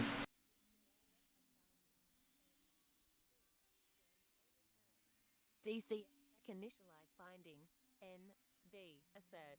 If the binding exists, it must be in the object environment record. Let objrec benv rec return objrec initialize binding NV, 1 1 4 5 set mutable binding NVS. The set mutable binding concrete method of a global environment record env rec takes arguments n, a string, v, an ECMA script language value, and s, a boolean, and returns either a normal completion containing unused or a throw completion. It attempts to change the bound value of the current binding of the identifier whose name is n to the value v if the binding is an immutable binding and s is true. A type error is thrown. A property name then normally already exists, but if it does not or is not currently writable, error handling is determined by s. It performs the following steps when called. Let dclrec benv rec. If dclrec has binding n is true, then a return dclrec set mutable binding nvs. Let objrec benv rec return objrec set mutable binding nvs, 1 1 4 6 get binding value ns. The get binding value concrete method of a global environment record env rec takes arguments n, a string, and s, a boolean, and returns either a normal completion containing an ECMA script language value or a throw completion. It returns the value of its bound identifier whose name is n if the binding is an uninitialized binding. Throw a reference error exception. A property name then normally already exists, but if it does not or is not currently writable, error handling is determined by s. It performs the following steps when called. Let dclrec benv rec. If dclrec has binding n is true, then a return DCL rec get binding value n s ECMA International 2024 145 3. Let obj rec benv rec return obj rec get binding value n s, 1 1 4 7. Delete binding n. The delete binding concrete method of a global environment record env rec takes argument n, a string, and returns either a normal completion containing a boolean or a throw completion. It can only delete bindings that have been explicitly designated as being subject to deletion.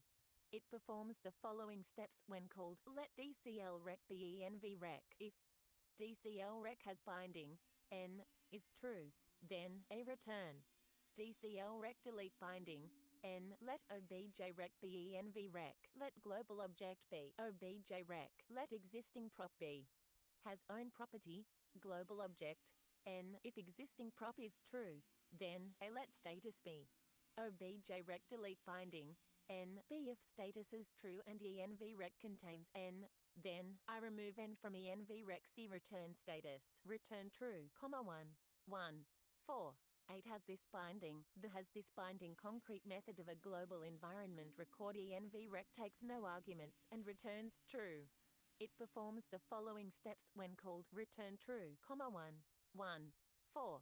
9 has super binding. The has super binding concrete method of a global environment record env rec takes no arguments and returns false.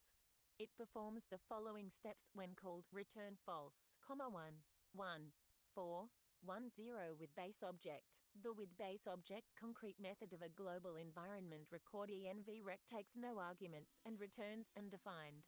It performs the following steps when called return undefined. 9 1 1 4 1 1 get this binding. The get this binding concrete method of a global environment record env rec takes no arguments and returns a normal completion containing an object.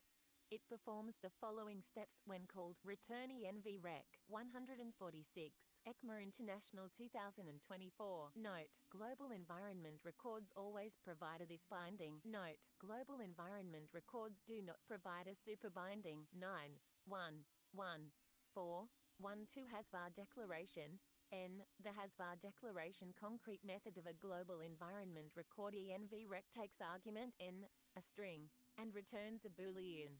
It determines if the argument identifier has a binding in this record that was created using a variable statement or a function declaration. It performs the following steps when called let var declared names be env rec. If var declared names contains n, return true, return false, 1 1 4 1 3 has lexical declaration n. The has lexical declaration concrete method of a global environment record env rec takes argument n, a string, and returns a boolean. It determines if Why does chatbot have me this record do all this stuff using a lexical when it's really simple? It's literally, class declaration I don't even know why it's a byte array or a freaking array. rec benv rec return DCL rec has binding. So why not just do this? Since this is a position, a number, not a mask, Restricted global property concrete method of a global why not test like this? argument n, a string, and returns either a normal completion containing a boolean or a throw completion. It determines if the argument identifier The mask, which is 1 bit, so 0x1, and physical binding. It the bit field whatever, shift right, EV key. global object This is the fastest way to test a bit, global object is some shift and then mask. and return false. If You put the mask before the shift, false, and the shift has to be constant. 2015 can declare global var n That's like the best hint to the compiler. environment And chatbot outputs like the worst code. either a normal This is just ridiculous. completion or a throw completion. It determines if a corresponding create It's not even possible exceed for this to be less than 4 bytes. definitions and var declarations Because in the fucking header on this computer, allowed. It performs the following steps. I'm pretty sure this is like a file on the computer, like an actual header file. bj rec let has property b It literally defines it global object like it's not possible True. Return true. It's going to be a 32-bit number. Global object. Note properties may exist upon a global object Not less than. rather than being. So why even divide 32 by 64? Global lexical binding may not be created that has the same name as a non-configurable property of the global object. The global property undefined is an example of such a property. ECMA International 2024 147 9 1 1 4 1 6 can declare global function n. The can declare global function concrete method of a global environment record envrec takes argument n, a string, and returns either a normal completion containing a boolean or a throw completion. It determines if a corresponding create global function binding call would succeed if called for the same argument, and it performs the following steps when called. Let objrec be envrec. Let global object be objrec. Let existing prop be global object n. If existing prop is undefined. Return is extensible. Global object. If existing prop is true. Return true. If is data descriptor. True and Chatbot is so fucking stupid. values. True. Enumerable. True. Return true. Return false. 1 1 4 1 7 create global var binding n. D. The create global var binding concrete method of a global environment record envrec takes arguments n, a string, and e, a boolean, and returns either a normal completion containing unused or a throw completion. It creates and initializes a mutable binding in the associated object environment record and records the bound name in the associated list. If a binding already exists, it is reused and assumed to be initialized. It performs the following steps when called. Let objrec be envrec. Let global object be objrec. Let has property be. Has own property, global object, n. Let extensible be. Wait, why did I even type that in there? Object. If has property is false and extensible is true, then a perform. Objrec create mutable binding. I think asking chatbot makes me dumber. Jrec initialize binding, n. Undefined. If envrec does not contain n, then a appendent to envrec 7. Return unused, 1 1 4 1 8 create global function binding n. V D. The create global function binding can prep e method of a global environment record envrec takes arguments n, a string, v, an ECMA script language value, and e, a boolean, and returns either a normal completion containing unused or a throw completion. It creates and Linux runs on many architectures. 64-bit, 32-bit, and record 32-bit. associated list. If a binding already They're not tied to word size. They're just offsets. 7. Are you kidding me? These are all 32-bit systems. Fucking fuck. Rec. Let global object be objrec. Let existing prop be global object n. If existing prop is Oh my fucking god. true, then a. Let desc be the property descriptor. V. True. True. D. Else. A. Let desc be the property descriptor. V. Perform. Define property or throw. Global object n. Desc. Perform. Set. Global object n. V. False. If envrec does not contain n, then a appendent to envrec. Return unused. 48. Why would it need EV divided by 64? Global function Because 64 still fits within 64. the global object. If possible, an existing own property is Oh, this is so stupid. values. Step 7 is equivalent to what calling the initialize binding concrete method would do, and if global object is a proxy will produce the same sequence of proxy trap calls. 1 1 5 module environment records. A module environment record is a declarative environment record that is used to represent the Okay, so long. CMA script module. So long. Normal mutable It's using long. module environment records also provide a mutable import bindings, which are bindings I should just make it a byte array. get binding that exists in another environment record. Module environment This is fucking stupid. the declarative environment record This is chatbot saying that and share the same AVR experimental 16-bit size C. value. So, how the fuck does AVR support size of long?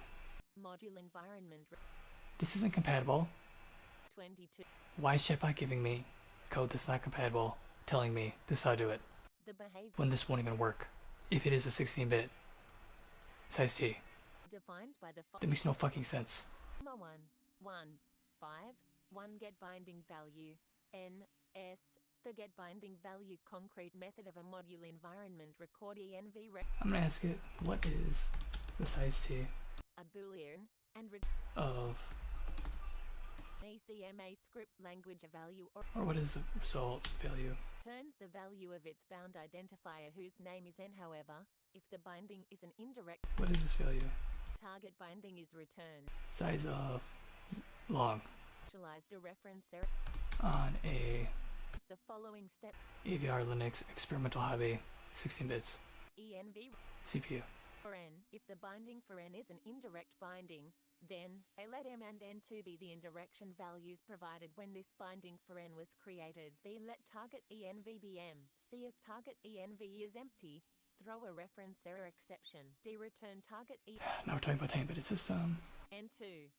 Size of a long. For n env rec is an uninitialized Even 16-bit CPU, a long must be at least 32 bits. bound. Oh my god. Note S will always be true because a module is always strict mode Even though the CPU is 16-bit, long's emulated as 32-bit. binding. N. The delete binding concrete method of a module environment record is never used within this specification. So your array would have two Binding. unsigned elements, first 32, blah blah blah. An immutable indirect. The second would hold EV greater than 32. The string value n is the text of I'm so annoyed. This is so stupid. 2 is a binding that exists in m's module environment record. I'm not asking chatbot questions anymore. And records this binding. Copyright sign, ECMA International 2024 149. Note module environment records are only used within strict code and an early error rule prevents the delete operator, in strict code, from being applied to a reference record that would resolve to a module environment record binding. C13 5 1 1, 1 1 5 3 has this binding. The has this binding I'm gonna do EV max environment record env rec divided by and return. 8. It performs the following steps when called return true, 1 1 5 4 get this binding. The get this binding concrete method of a module environment record env rec takes no arguments and returns a normal completion containing undefined. It performs the following steps when called return undefined, 1 1 5 5 create import binding n m n2. The create import binding concrete method of a module environment Make this unsigned char. n a string m a module record and n2 a string and returns unused. It creates a new initialized immutable indirect binding for the name n. A binding must not already exist in this environment record for n. N2 is the name of a binding that exists in m's module environment record. Accesses to the value of the new binding will indirectly access the bound value of the target binding. It performs the following steps when called assert. env rec does not already have a binding for n. Assert. When m is instantiated, it will have a direct binding for n2. Create an immutable indirect binding in env rec for n that references n. So EV key n divided by 8. initialized. An EV key. 1.2 environment record operations. Is it 8 or module 8? Used in this specification to operate upon environment records. 9 1 2 1 get identifier reference. env name strict. The abstract operation get identifier reference takes arguments env an environment Can't just mask it. a string and strict a boolean and returns either a normal completion containing a reference record or a throw completion. It performs the following. Does that work? Null. Then, a return the reference record. Unresolvable. Name. Strict. This value. Empty. Let exists be env has binding. Name. If exists is true, then, a return the reference record. env. Name. Strict. Empty. Else. 150. ECMA International 2024. Note. Module environment records always provide this binding. AB. Let out to be env. Return. Get identifier reference. outer, name, strict 9, 1, 2. To new declarative environment, E. The abstract operation new declarative environment takes argument E, an environment record or null, and returns a declarative environment record. It performs the following steps when called. Let env be a new declarative environment record containing no bindings. Set env to E. Return env, 1, 2, 3 new object environment O, W, E. The abstract Why is it 1 byte higher?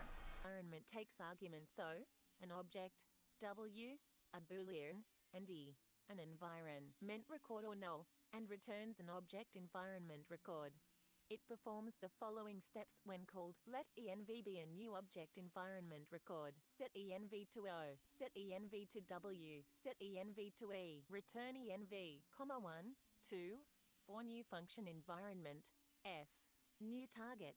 The abstract operation new function environment takes arguments F, an ECMA script function object, and new target, an object or undefined, and returns a function environment record.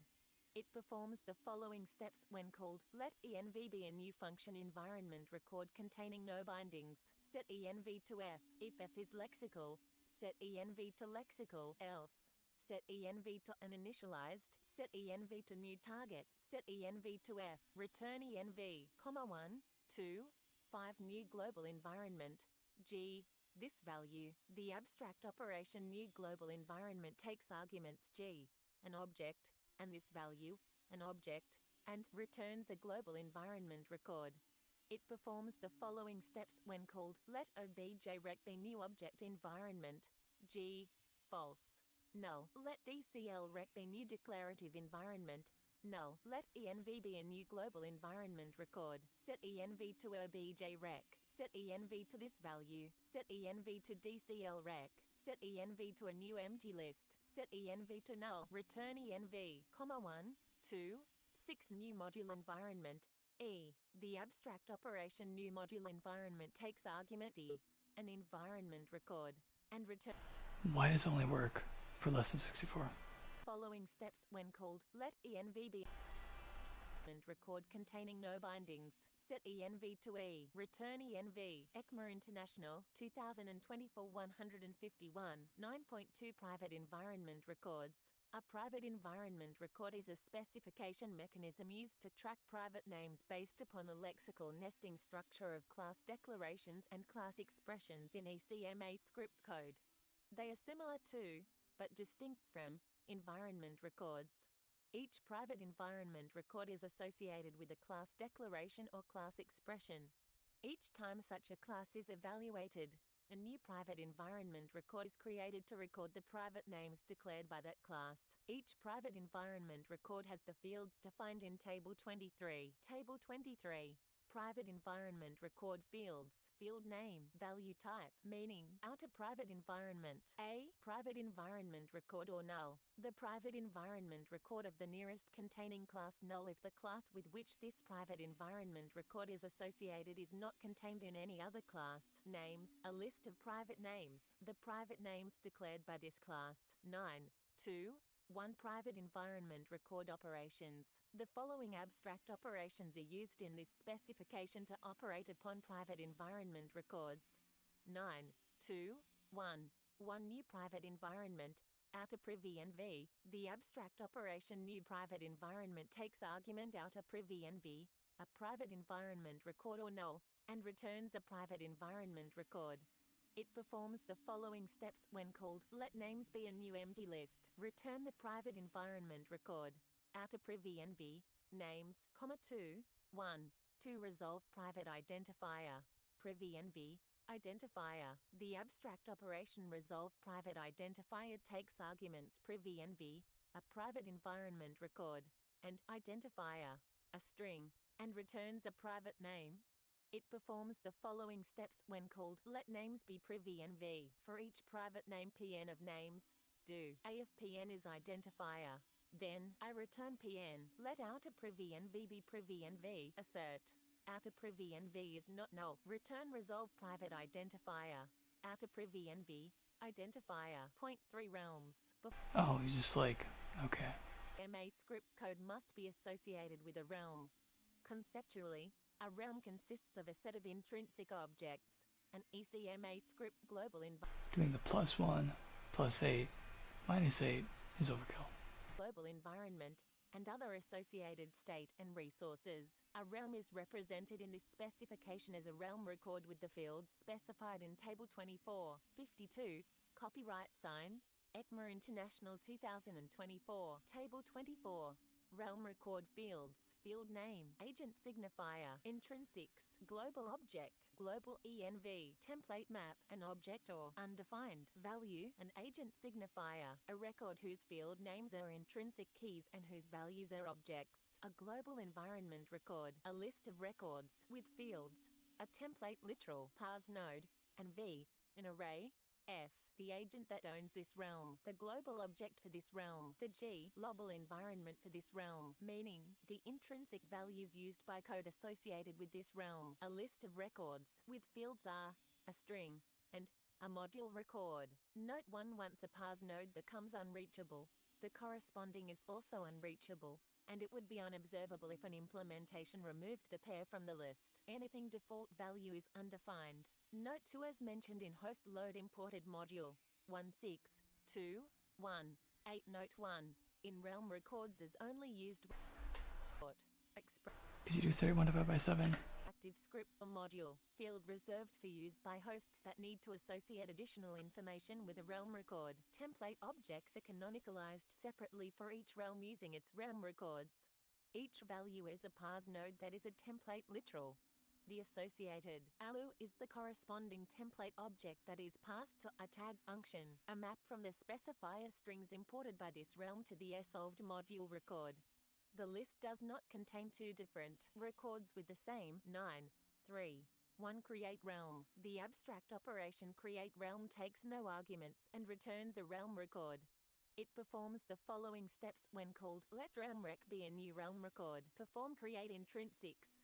Realm rec, set realm rec to agent signifier, set realm rec to undefined, set realm rec to undefined, set realm rec to a new empty list, return realm rec, ECMA International 2024 153, 9.3. 2. Create intrinsics. Realm rec, the abstract operation create intrinsics takes argument realm rec, a realm record, and returns unused. It performs the following steps when called. Set realm rec to a new record. Set fields of realm rec with the values listed in Table 6. The field names are the names listed in column 1 of the table. The value of each field is a new object value fully and recursively populated with property values as defined by the specification of each object in clauses 19 through 28. All object property values are newly created object values. All values that are built-in function objects are created by performing create built-in function steps, length, name, slot. Where does Chatbot Type. get its shit? Definition of that function provided by this specification. Name is the initial value of the function's name property. Length is the initial value of the You know what? Prove this. slots is a list of the names, if any, of the function's specified internal slots. And prototype is the specified value of the function's internal slot. The creation of the intrinsics and their properties must be ordered to avoid any dependencies upon objects that have not yet been created. Perform add restrict. Add function properties. Realm rec, return unused, 3.3 set realm global object, realm rec, global obj, this value. The abstract operation set realm global object takes arguments realm rec, a realm record, global obj, an object or undefined, and this value, an object or undefined, and returns unused. It performs the following steps when called. If global obj is undefined, then A. Let intrinsics be realm rec. B. Set global obj to ordinary object create intrinsics. Assert global obj is an object if this value is undefined. So it doesn't work. To global obj, set realm rec to global obj, let new global env be new global environment, global obj, this value, set realm So 64. v, return unused, 3.4 set default global bindings, realm rec, the abstract operation set default global bindings takes argument realm rec, a realm record, and returns either a normal completion containing an object or a throw completion. It performs the following steps when called. Let global be realm rec. For each property of the global object specified in clause 19, do A. Let name be the string value of the property name. B. Let desc be the fully populated data property descriptor for the property containing the specified attributes for the property. For properties I guess that does work. 19.2, 19.3, or 19.4, the value of the attribute is the corresponding intrinsic object from realm rec. C. Perform. Define property or throw. Global. Name.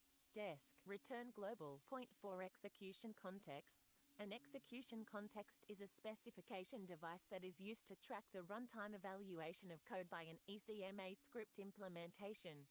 At any point in time, there is at most one execution context per agent that is actually executing code. This is known as the agent's running execution context. All references to the running execution context in this specification denote the running execution context of the surrounding agent. The execution context stack is used to track execution contexts. The running execution context is always the top element of this stack. A new execution context is created whenever control is transferred from the executable code associated with the currently running execution context to executable code that is not associated with that. 54. Copyright sign, ECMA International 2024. Execution context. The newly created execution context is pushed onto the stack and becomes the running execution context. An execution context contains whatever implementation-specific state is necessary to track the execution progress of its associated code. Each execution context has at least the state components listed in Table 20. Oh my god, 33. State components for all Does execution. it not see the +1? Component, purpose, code evaluation state, any state needed to perform, suspend, and EV max 33. associated with this execution context. Function. If this execution context is evaluating the code of a function object, then the value of this component is that function object. If the context is evaluating the code Are you kidding me? is null realm, the realm Does it not see the 1 + 6? accesses ECMA script resources, script or module, the module record or script record from which associated code originates. If there is no originating script or module, as is the case for the original execution context created in initialize host-defined realm, the value is null. Evaluation of code by the running execution context may be suspended at various points defined within this specification. Once the running execution context has been suspended, a different execution context may become the running execution context and commence evaluating its code. At some later time, a suspended execution context Are you kidding me? context and continue evaluating its code at the point where it had previously been suspended. Transition of the running execution status among execution contexts usually occurs in stack-like last-in, first-out manner. However, some It's completely changing the question. decisions of the running execution context, This is so fucking stupid. the running execution Is EV max +1 + 6 not the same as context is also called the active function object. EV max +1 Context or +7? components listed in Table 26. Table 26. Additional state components for Mathematically exactly the same. execution contexts. Component purpose. It's just written in a more convoluted way. Identify references made by code within this execution context. This chatbot is so fucking stupid. And record that holds bindings created by variable statements within this execution context. Private environment. When they're just, like, identifies the deploy- This guy talks about chatbot. private I names think the created crux by of this, class elements in the and I'm nearest not sure, but containing The younger guy.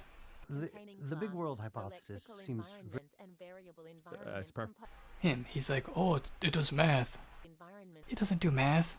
and contexts representing the evaluation of Oh my god. components listed in Table 27. This whole chatbot AI thing is so fucking stupid. Table 27. Additional state components for generator execution contexts. In most situations, only the running execution context, the top of the execution context stack, is directly manipulated by algorithms within this specification. Hence, when the terms lexical environment and variable environment are used without qualification, I'll write it like this. components of the running execution context. Because max isn't really max. Specification mechanism. Count is, but I don't want to use count. Any particular artifact of an ECMA script. So it's like +1 to get to the actual max. ECMA script. And it's +6. Access or observe an execution context. 4.1 get active script or module. The You know what, whatever. active script or module takes no arguments and returns a script record, a module record, or null. It is used to determine the running script or module based on the running execution context. It performs the following steps when called. If the execution context stack is empty, return null. Let Luckily, I'm almost done now. execution context stack is script or module component. I don't want to waste my time figuring out the Linux kernel. Return null. Otherwise, return X script or module, 4. I need to look up real documentation because questioning chatbot is wasting time. Argument name, a string, and optional argument env, an environment record or undefined, and returns either a normal completion containing a reference record or a throw completion. It is used to determine the binding of name env can be used to explicitly provide the environment record that is to be searched for the binding. So I gotta figure out.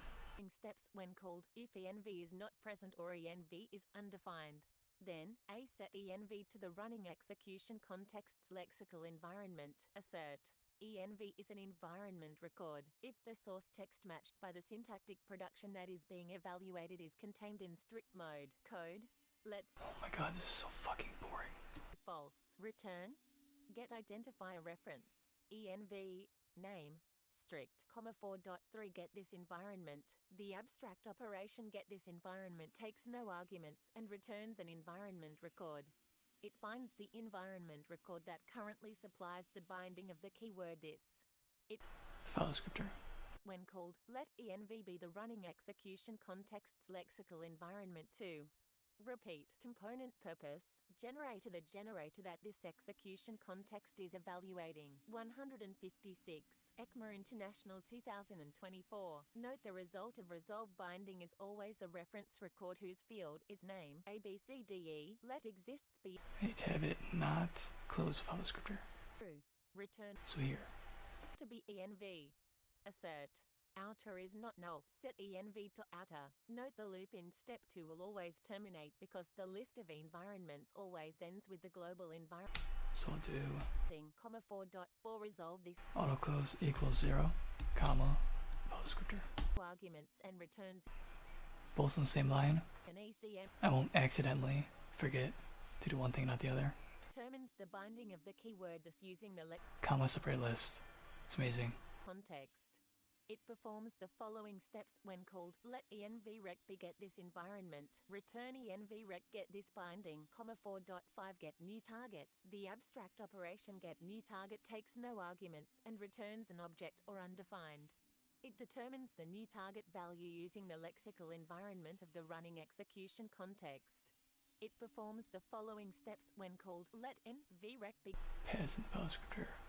envrec has a field. Return envrec, 4.6 get global object. The abstract operation get global object takes no arguments and returns an object. It returns the global object used by the currently running execution context. It performs the following steps when called. 2.5 let current realm be the current realm record. Return current realm, jobs and host operations to enquire jobs. A job is an abstract closure with no parameters that initiates an ECMA script computation when no other ECMA script computation is currently in progress. Jobs are scheduled for execution by ECMA script host environments in a particular agent. This specification describes the host hook's host enquire generic job. Capital H-O-S Peasant path 2. E-N-Q-U-E-U-E capital F-I-N-A-L-I-Z-A-T-I-O-N capital R-E-G-I-S-T-R host enquire promise job. and host enqueue timeout job to schedule jobs. The host hooks in this specification are organized by the addition Not pass it in or print it. of jobs. Hosts may define additional abstract operations which schedule jobs. Such operations accept a job abstract closure and a realm record or null, as parameters. If a realm record is provided, these operations schedule the job to be performed at some future time in the provided realm, in the agent that owns the realm. If null is provided instead for the realm, then the job does not evaluate ECMA script code. Their implementations must conform to the following requirements. At some future point in time, when there is no running context in the agent for which the job is scheduled and that agent's execution context stack is empty, the implementation must perform any host-defined preparation steps, invoke the job abstract closure, perform any host-defined cleanup steps, after which the execution context stack must be empty. This is checking the mouse, Evaluation not the keyboard. agent. Once evaluation of a job starts, it must run to Hopefully, it'll detect. job starts in an agent. The abstract closure must return a normal completion, implementing its own The gaming mouse keyboard 2000 as a keyboard. Hopefully, it probably won't. and not required to treat jobs uniformly with respect to scheduling.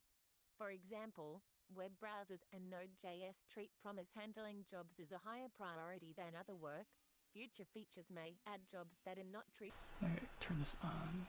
at any particular time. Script or module, a script record, a module record, or null, is the active script or module if all of the following conditions are true. Get active script or module. Is script or module. If script or module is a script record or module record, let EC be the topmost execution context on the execution context stack whose script or module component is script or module. The realm component of EC is script or module at any particular time, and Great. evaluate ECMA script T-code if all of the following conditions are true. Mouse is a keyboard. Empty. The realm component of the topmost execution context And mouse keyboard is also a keyboard. jobs have additional conformance requirements. 5.1 job callback records. A job callback record is a record value used to store a function object and a host-defined value. Stuff is so stupid. Fire a job enqueue by the host may have additional host-defined context. To propagate, And it's a bit because it probably has multiple bits capture and call function to represent multiple things at the same time. use host make job callback and I'm gonna get some more caffeine. callback records have the fields listed in Table 28. Table 28. Job callback record fields, 5.2 host make job callback. Callback. The host-defined abstract operation host make job callback takes argument callback, a function object, and returns a job callback record. An implementation of host make job callback must conform to the following requirements. It must return a job callback record whose field is callback. Note to host environments may prepare an execution to evaluate code by pushing execution contexts onto the execution context stack. The specific steps are implementation defined. The specific choice of realm is up to the host environment. This initial execution context and realm is only in use before any callback function is invoked. When a callback function related to a job, like a promise handler, is invoked, the invocation pushes its own execution context and realm. Note the WHATWG-HTML specification, https://html.spec.whatwg.org, for example, uses the host-defined value to propagate the incumbent settings object for promise callbacks. Field name, value, meaning, callback, a function object, the function to invoke when the job is invoked. Host-defined, anything default value is empty. Field reserved for use by hosts. 158, ECMA International 2024. The default implementation of host make job callback performs the following steps when called. 1. Return the job callback record. Callback. Empty. ECMA script hosts that are not web browsers must use the default implementation of host make job callback, 5.3 host call job callback. Job callback. V.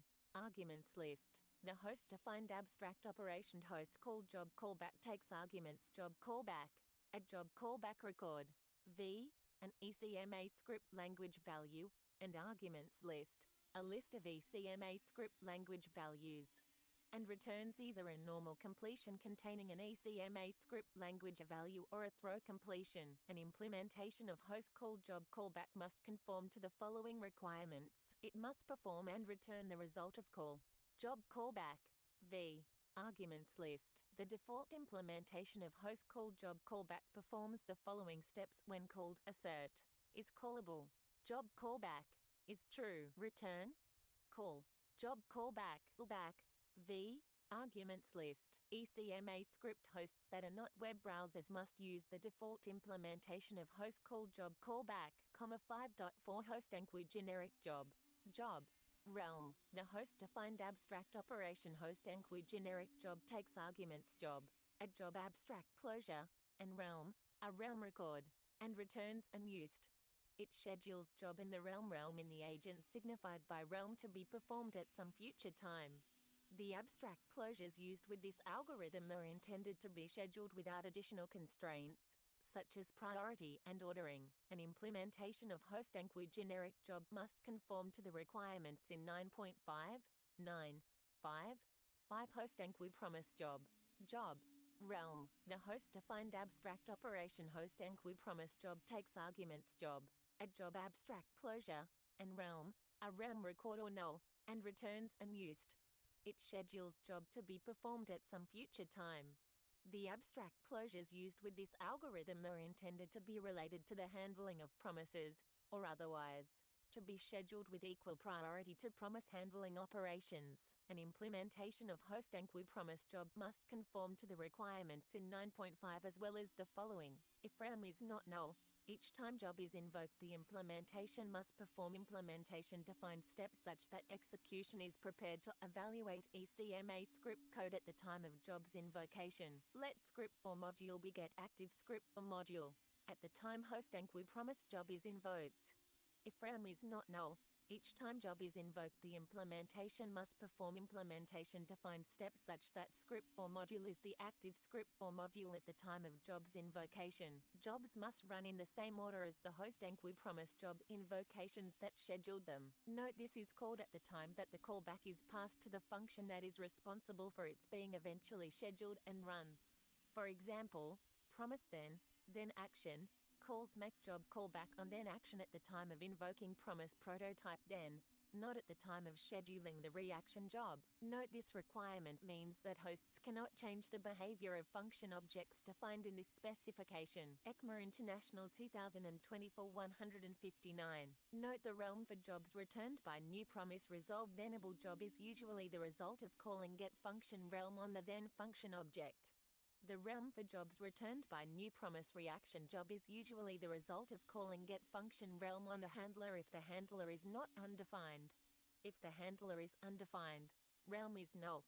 For both kinds of jobs, when get function realm completes abnormally, that is called on a revoked proxy, realm is the current realm record at the time of the get function realm call. When the realm is null, no user ECMA script code will be evaluated and no new ECMA script objects, for example error objects, will be created. The WHATWG-HTML specification, https://html.spec.whatwg.org, for example, uses realm to check for the ability to run script and for the entry, https://html.spec.whatwg.org entry, concept, 5.6 host enqueue timeout job, realm, milliseconds. The host-defined abstract operation host enqueue timeout job takes arguments timeout job, a job abstract closure, realm, a realm record, and milliseconds, a non-negative finite number, and returns unused. It schedules timeout job in the realm in the agent signified by realm to be performed after at least milliseconds. An implementation of host enqueue timeout job must conform to the requirements in 9.5, 9.6 initialize host-defined realm. The abstract operation initialize host-defined realm takes no arguments and returns either a normal completion containing unused or a throw completion. It performs the following steps when called. Let realm be create realm. Let new context be a new execution context. Set the function of new context to null. Set the realm of new context to realm. Set the script or module of new context to null. Push new context onto the execution context stack. New context is now the running execution context. If the host requires use of an exotic object to serve as realm's global object, let global be such an object, created in a host-defined manner. Otherwise, let global be undefined, indicating that an ordinary object should be created as the global object. If the host requires that this binding in realm's global scope return an object other than the global object, let this value be such an object created in a host-defined manner. Otherwise, let this value be undefined, indicating that realm's global this binding should be the global object. Perform set realm global object, realm, global, this value 0. Let global obj be. Set default global bindings, realm 1.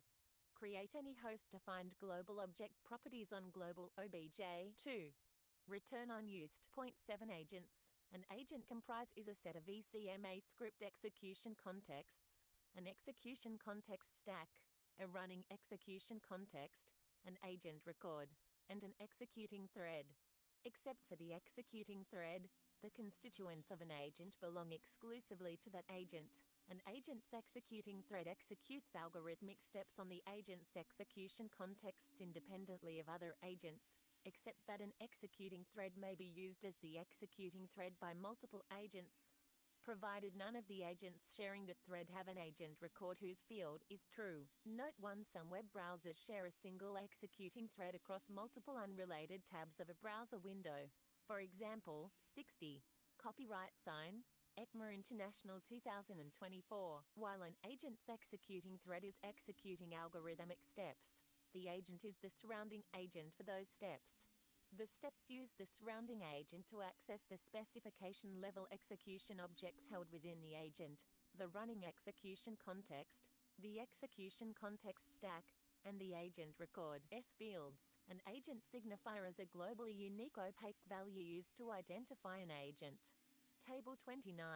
Agent record fields. Field name, value, meaning, little endian, a boolean. The default value computed for the is little endian parameter when it is needed by the algorithms get value from buffer and set value in buffer.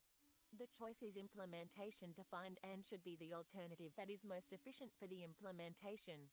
Once the value has been observed, it cannot change. Can block, a boolean, determines whether the agent can block or not. Signifier. An agent signifier uniquely identifies the agent within its agent cluster. Is lock-free 1, a boolean, true if atomic operations on 1 byte values are lock-free.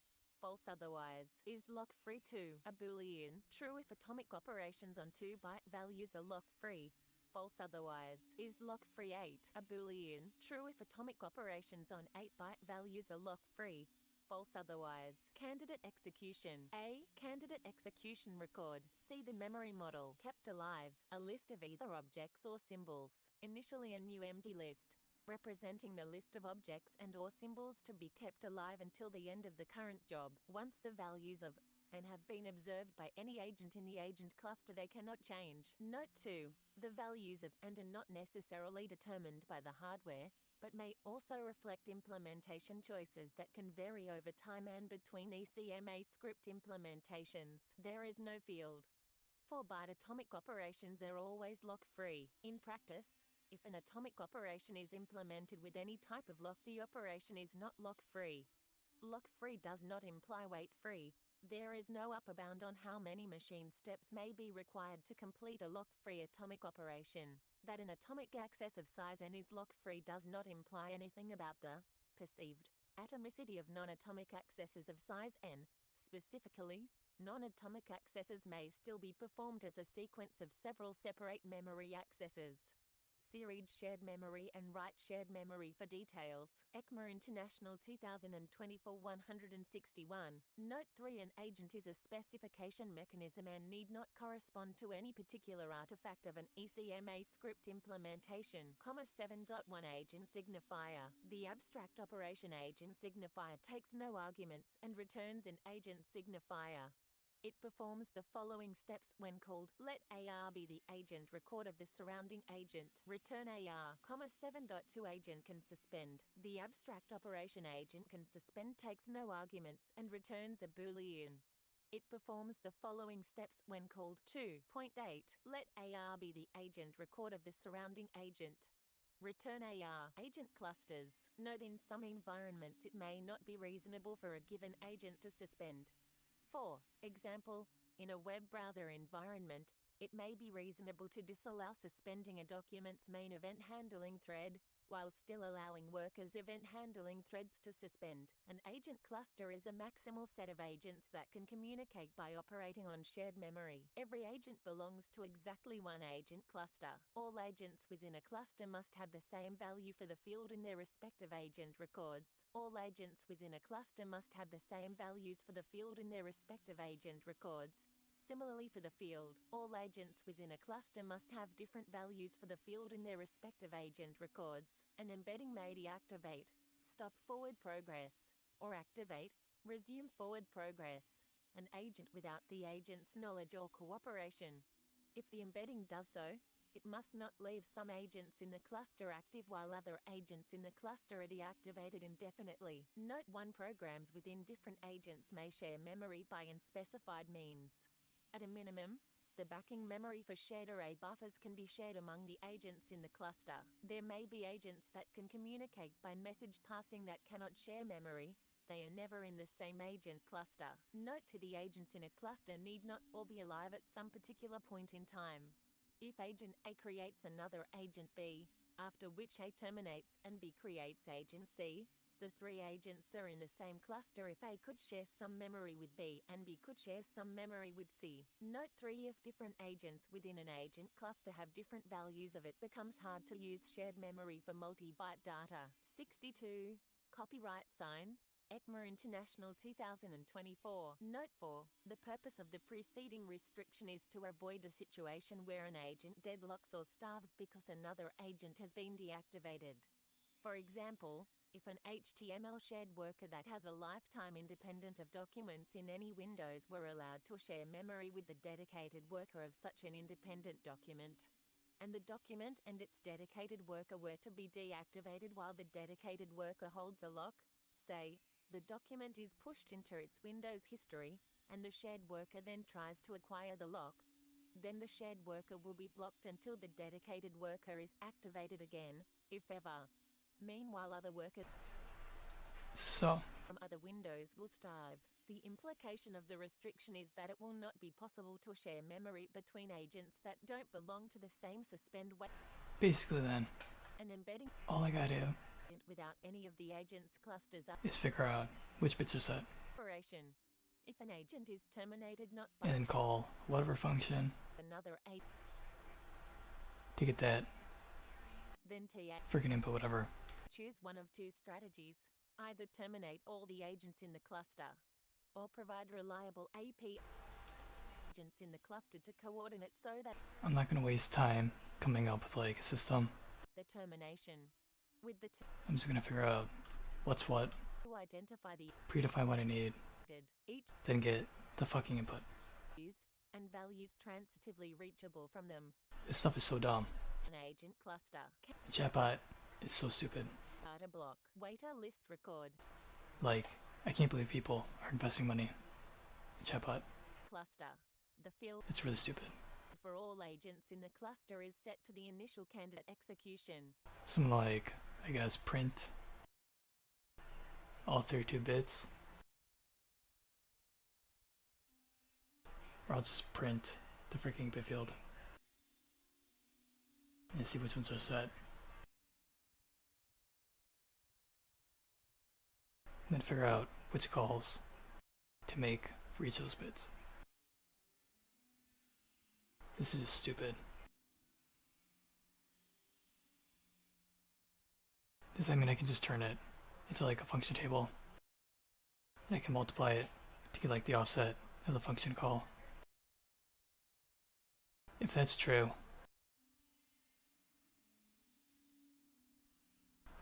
this whole, you know what, whatever.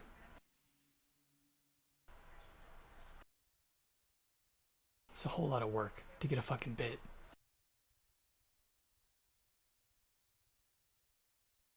This is poorly designed. This is stupid. I'm just gonna get this done.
So that's like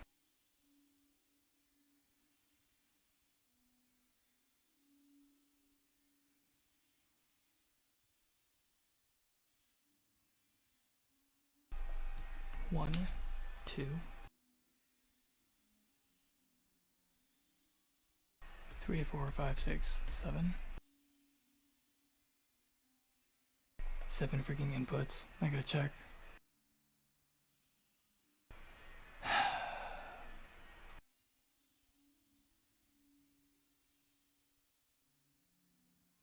This one is 2.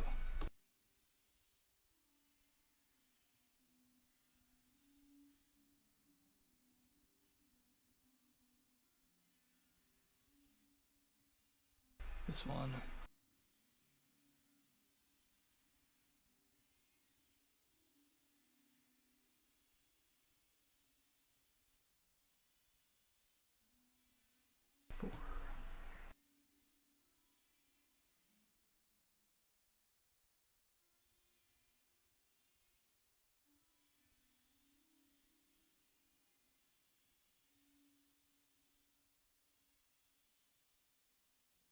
So one of these is gaming mouse, and then gaming mouse keyboard, the gaming mouse mouse.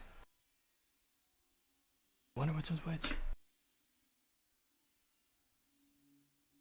Because I didn't print the string, so I don't know. Let's figure out what each of these bytes are, or bits.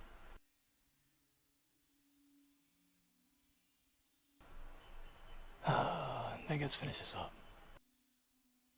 This fucking sucks.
the mouse, whatever. 3 logical devices. These are the inputs. This is really boring.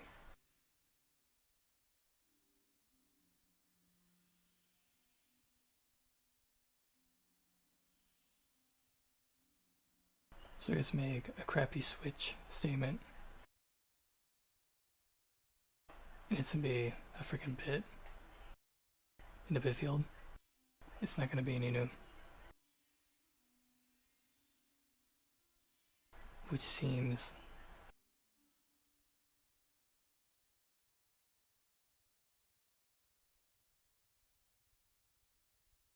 ridiculous to return to bit field.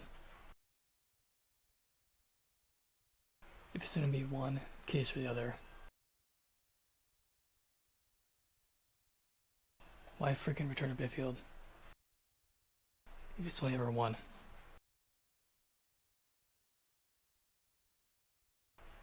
Sure, you could like pack them together, but you could just like shift the value to that bit. Then you don't have to like extract the bit position. It only returns 1 anyways.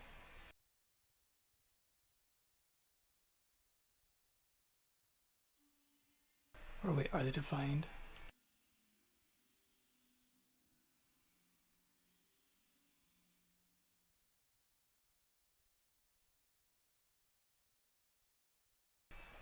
Oh wait, it does do that. Okay. It does return the enum, not the bit field.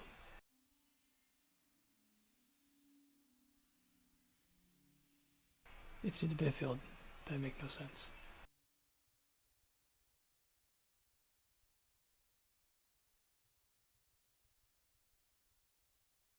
That makes a lot more sense. So returns bit field, but why? How do you call while read?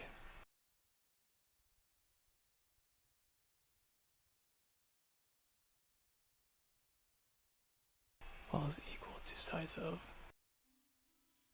I don't get this. How does the file know to automatically reset each time you read from it?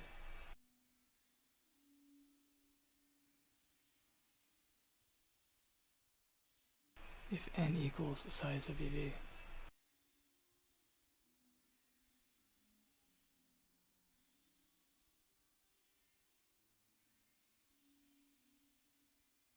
Oh, that's just how many bytes read. So if it doesn't read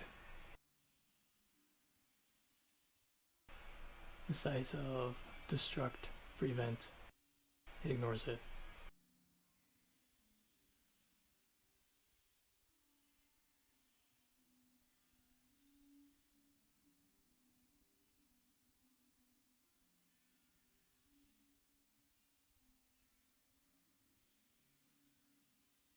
And EV type.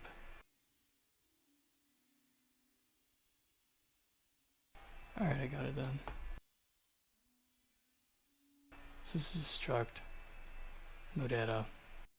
Calling read, you're assigning to the struct instead of like a byte array. Making sure the size is equal. Otherwise, you don't. Why would you even read it then? Well, because you have to read it. And you're reading the size of bytes. So it's not going to be more, anything less. So if it's not the same, then whatever. And then checks the field for type.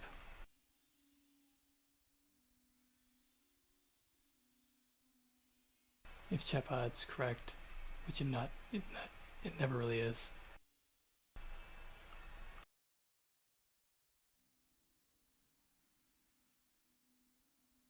So here's type. So 16-bit.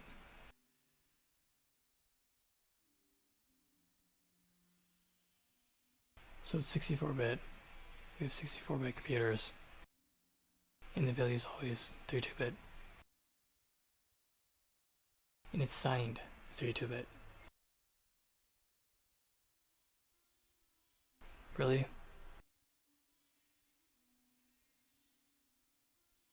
hasn't been updated.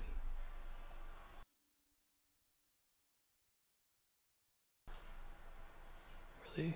Okay then. Why do we even have 64-bit computers if 32-bit was enough?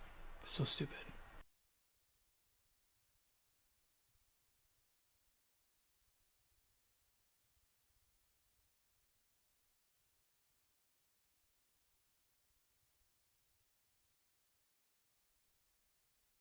And then you get a 64-bit computer, and then you run the world's shittiest operating systems. You waste electricity, you waste your time waiting for it to run. You give up your privacy so it can spy on you. Literally makes no sense.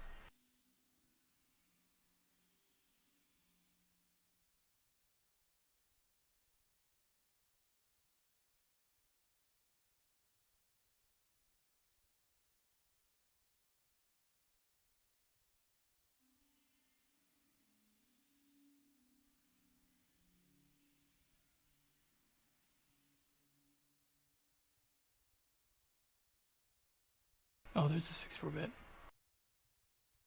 64-bit kernels.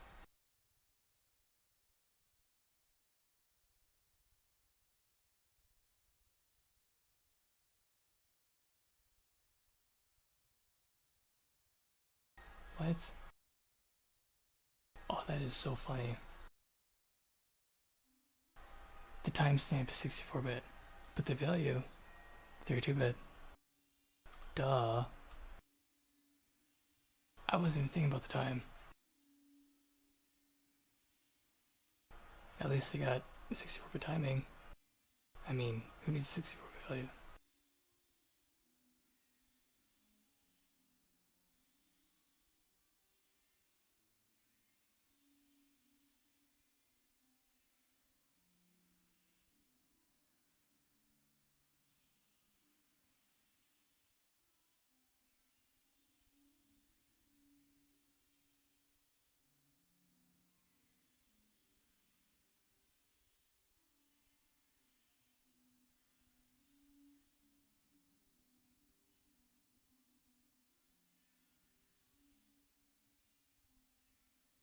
It says works on both 32-bit and 64-bit. No, I want one for both of them specifically. You know what? I don't care. I'll just say yes.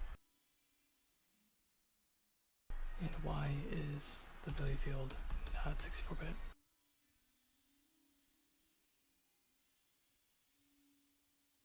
But the time is.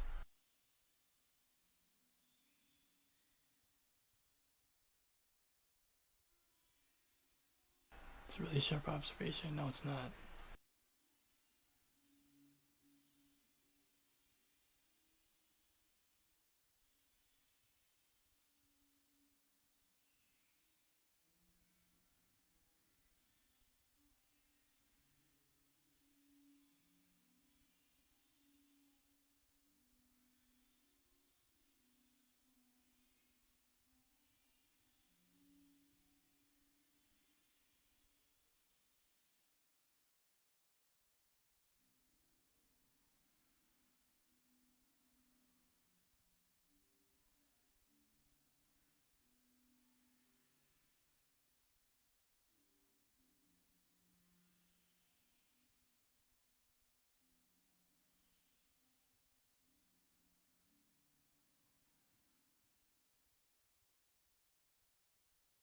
Everything is so stupid.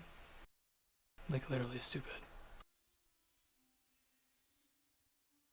Does that mean it returns every single character pressed? It doesn't compress them to a buffer?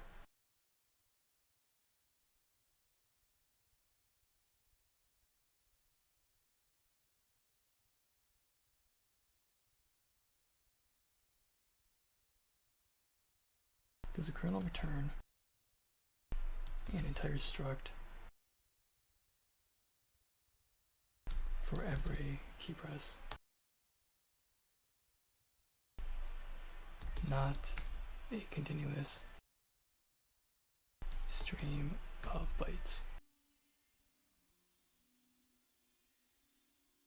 That would explain the lag with this keyboard on this old computer.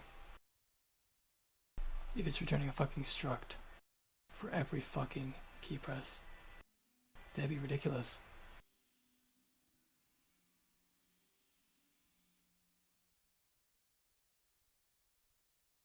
Don't say it. Do not say it. Oh my fucking god. Wait, what? A struct records one after another, each call to read. The stream complete structures, not arbitrary byte stream.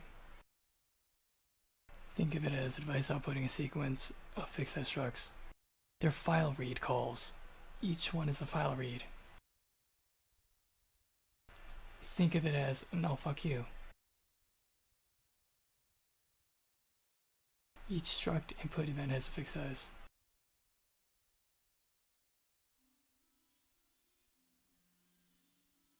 Each event is one full struct aligned.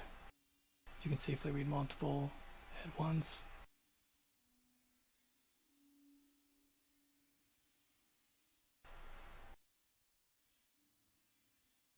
You never get half a struct.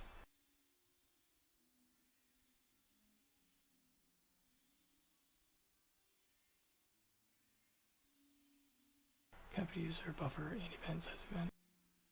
So yes, each key press and release is one struct input. Oh my fucking god.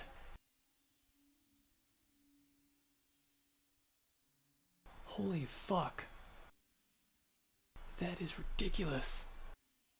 So for every byte, like the letter A, on 64-bit, it's going to do a file call and send 24 bytes for 8 bytes. So key down, key up. So it's going to send 48 bytes for the letter A with 2 file calls overhead. Wow. I thought like buffered keyboard presses were annoying. This is ridiculous.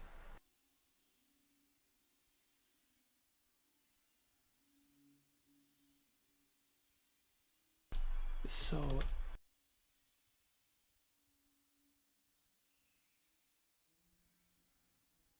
when I press the letter A,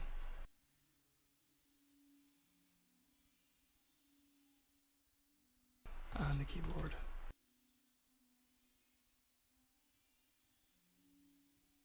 the down key, the press down, will trigger a file call.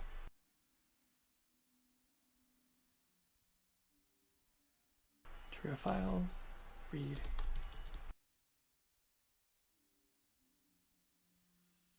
And then to get the press up, we'll trigger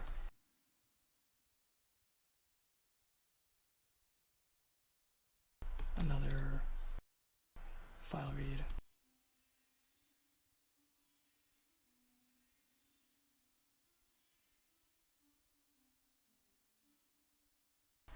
Of 24 more bytes to the struct destination.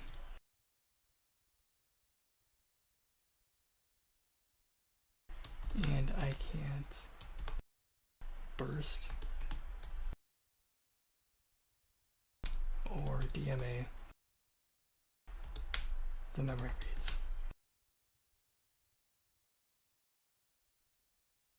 Because they must go through the file system ?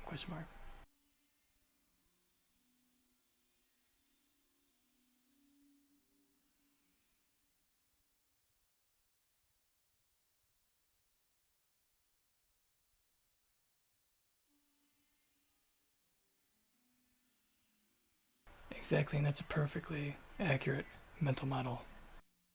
No, I can't be right. This is terrible. Tell me I'm wrong.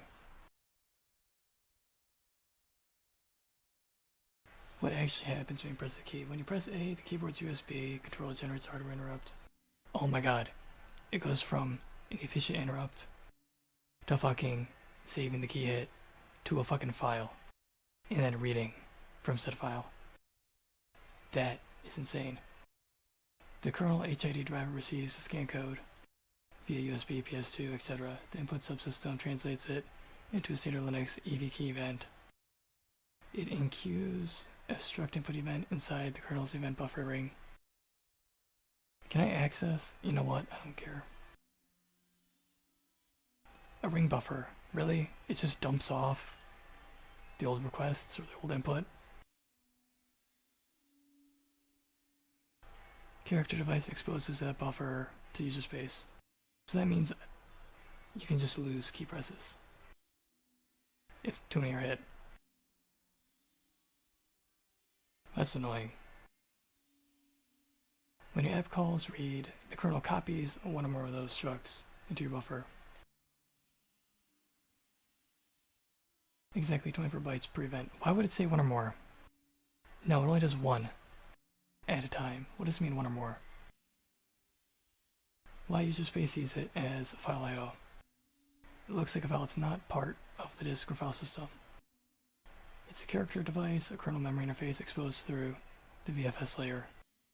So it looks like a file I/O, but it's actually copying from a kernel ring buffer, not from storage. No file system blocks caching or disk access. But it's still 24 bytes.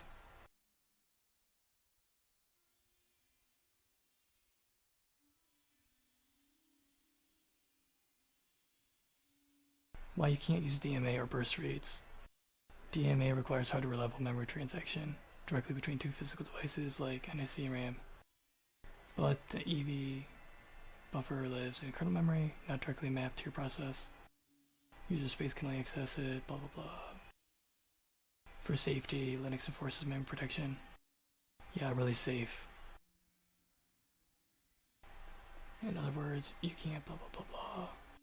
You must call read. Each read call gives you a complete, properly aligned sequence of structs. Holy fuck, that's stupid.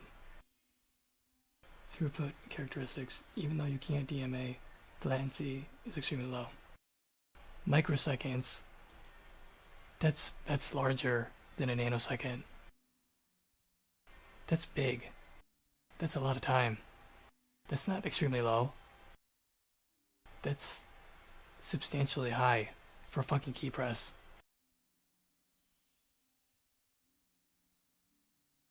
You can read it. What? You know what? Whatever.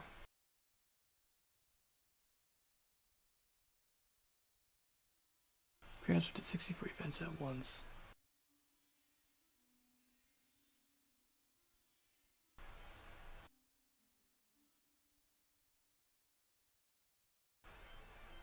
But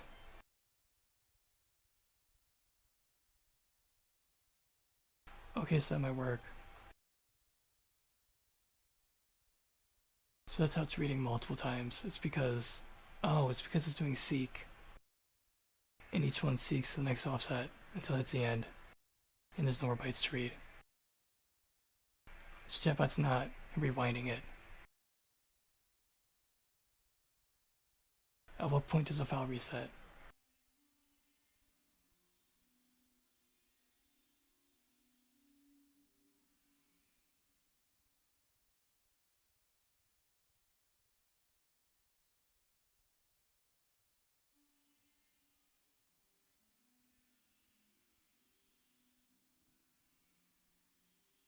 Okay, so there's no overhead of the file system, okay. Well then why do you have to do non-blocking? That's probably a lie. Or there's some kind of optimization that kind of like almost accounts for it, but there's still some overhead. So press down triggers 24 byte read.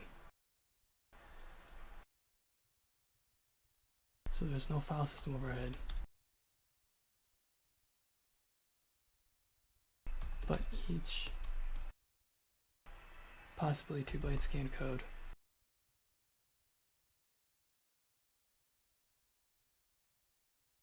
will trigger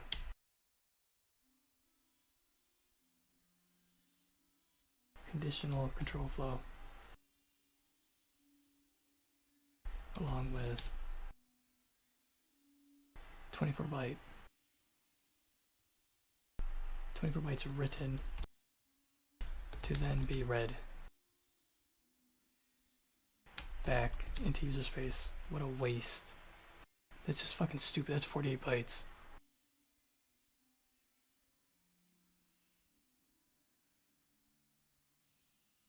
So it's a 24 byte write, then 24 bytes read. It's freaking marshalling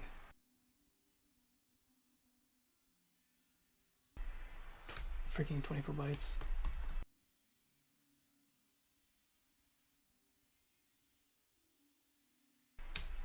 For 2 bytes.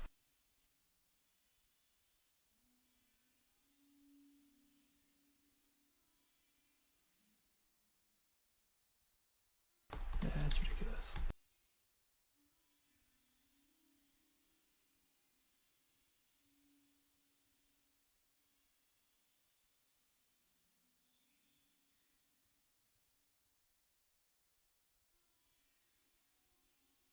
You're absolutely right, that sounds wasteful when you look at it that way. Well, what other way is there to look at it? A 2 byte hardware scan code turning into 24 byte structure that still has to cross the kernel user boundary. That's a trade-off Linux makes for uniformity and safety, not raw minimalism. So now Java's can explain it as if it's not wasteful.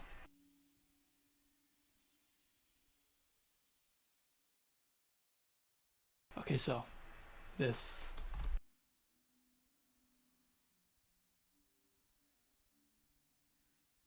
you're absolutely right that it sounds wasteful. It is not wasteful.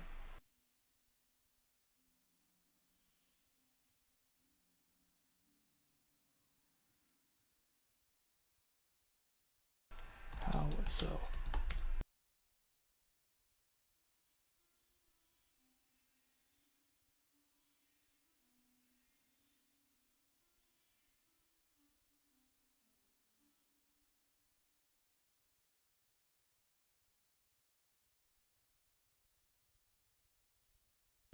Good, let's be very literal and technical here. You're right that 24 bytes per key press look inefficient compared to 2 byte scan code, but in system terms, it's not wasteful. For 3 main reasons. Okay,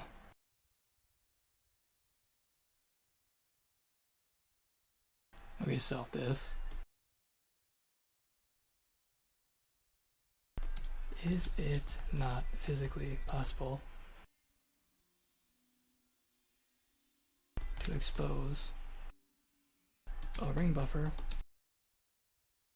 to each program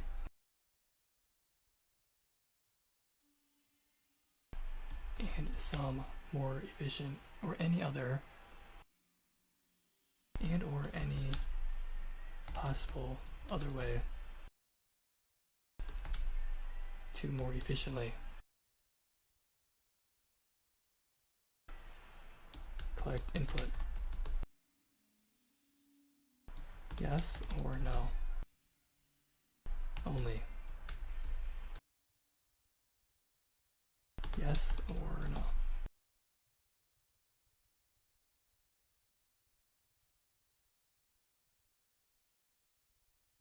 Suck a fucking dick. Yeah, if I made an operating system, I would definitely not waste. Fucking, this is fucking stupid. This is just as bad as Windows.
So like chatbot is absolute garbage.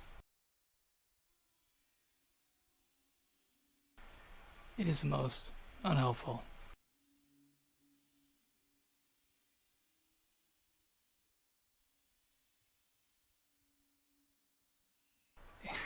Heuristics is to count up the bits and guesstimate number of supported keys.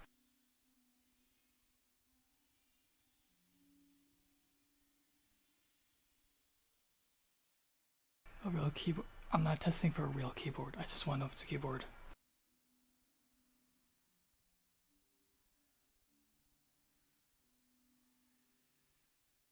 Okay, so instead of like as a chatbot,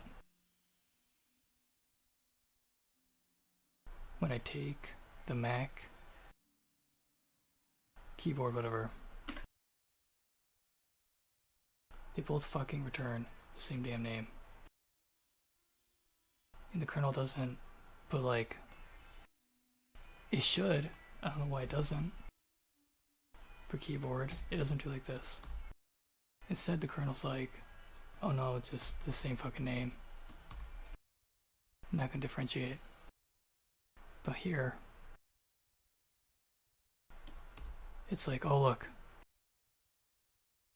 it's a keyboard. But not for the Apple keyboard. But what's common between them? If I take the Apple keyboard, paste here, are these bits. At the very top, exactly the same. So I'm pretty sure this is the keyboard input. And this is the keyboard for the mouse. So the mouse keyboard has this extra bit.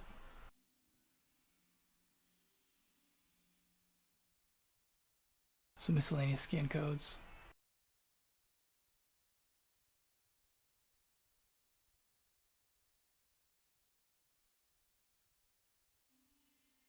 So it sends macros, I guess, or something. I don't know, whatever. So this Apple keyboard doesn't have that. And the Apple keyboard doesn't have absolute, whatever the fuck that is.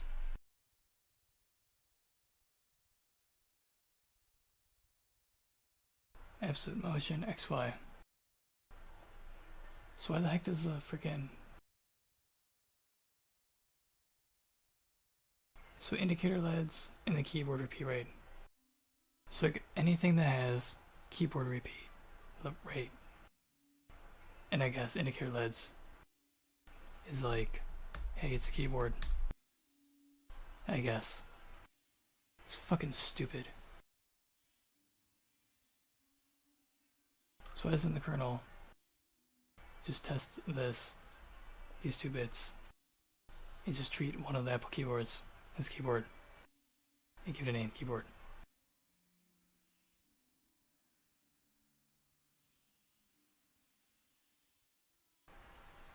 I don't know. This seems ridiculous.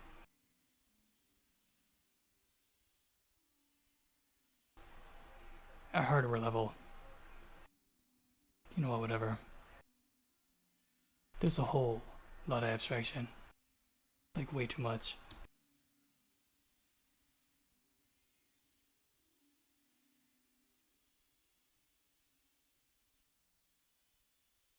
Like 24 bytes extra write and then 24 bytes extra read with the file call overhead.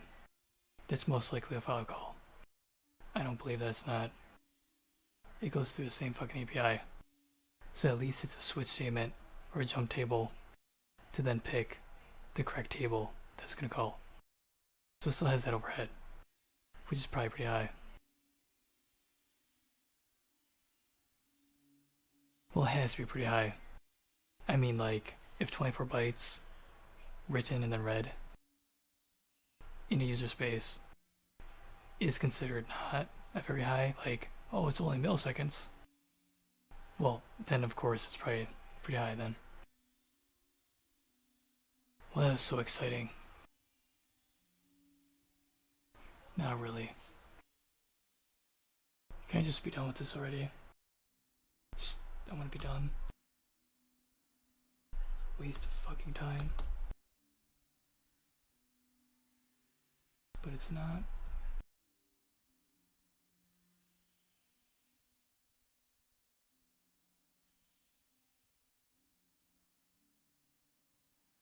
So we got the mouse, keyboard.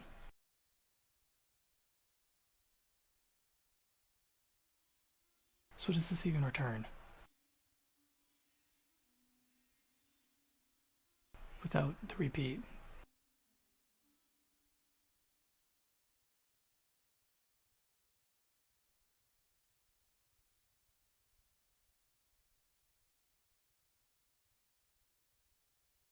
Is this for like the control keys?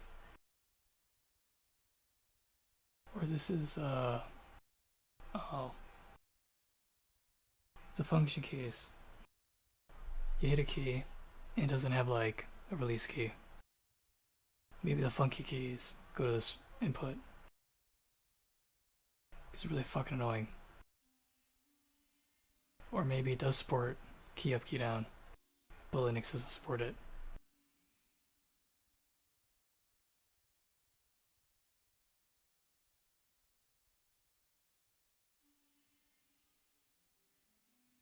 Because like I press a key and it gets stuck on. Like it won't freaking unclick.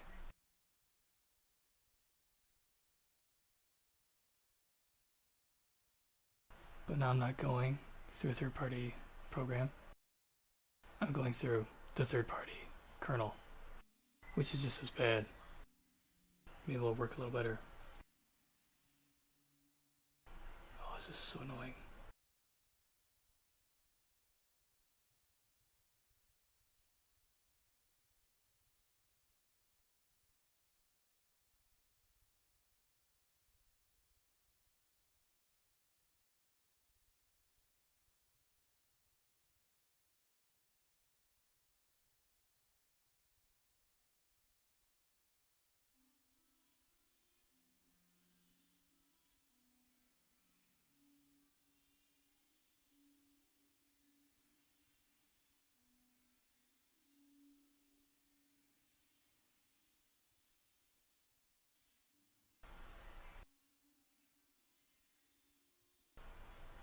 So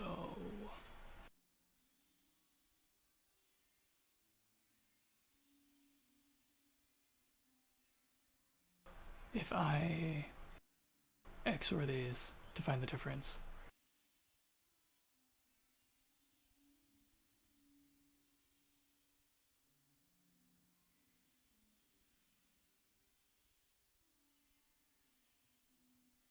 like for these two,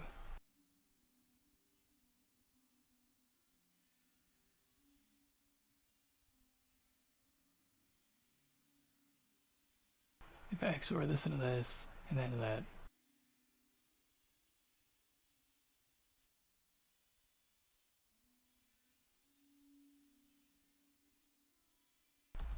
then the bytes overlap.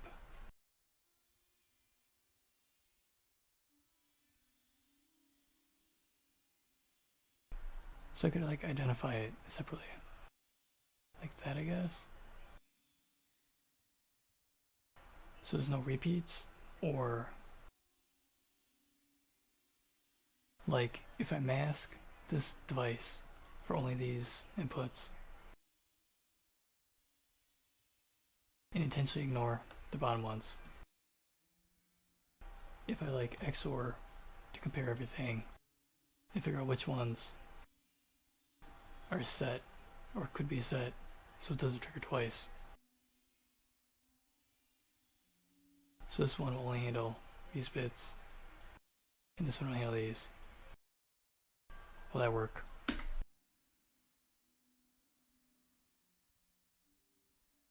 Or do I just totally ignore this input? It's exactly the same. And it's redundant. Therefore, I don't need to check it.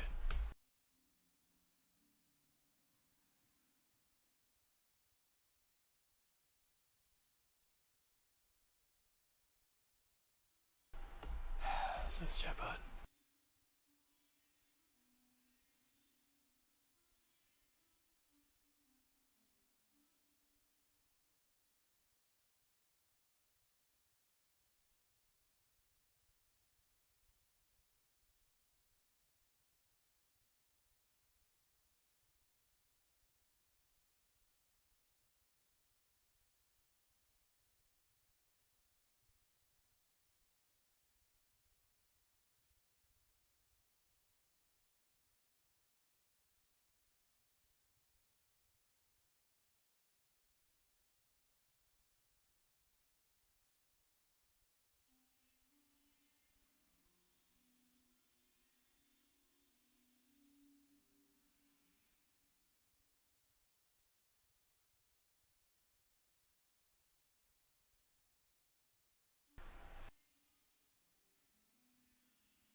Oh, this is fucking stupid.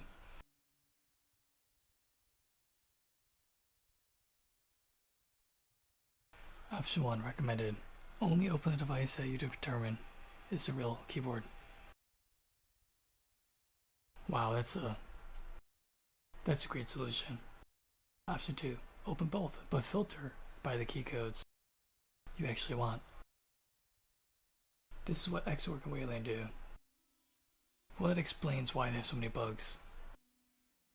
They combine multiple input devices but distinguish by code ranges.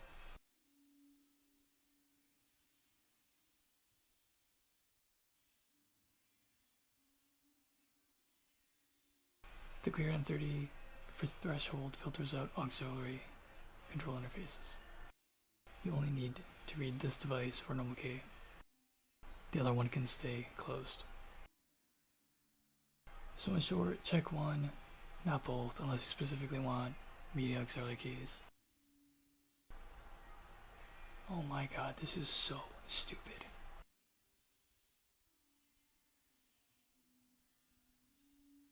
What's the standard way? You know what? It's not even worth it. It's fucking retarded.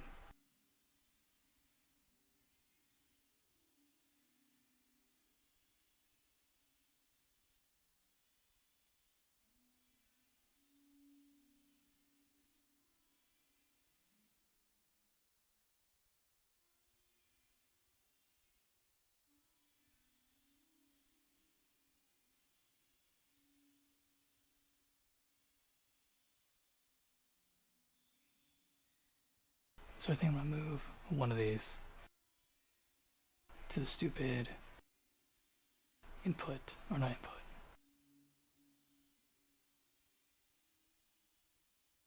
The stupid collect array, whatever.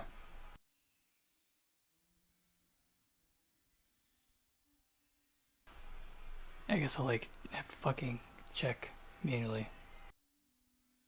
Cause I cannot waste my time trying a bunch of random ass shit. Cause this stuff is shit. Fucking turd.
This is getting like more and more annoying. Just the whole thing. Really annoying. Like, this is, yeah.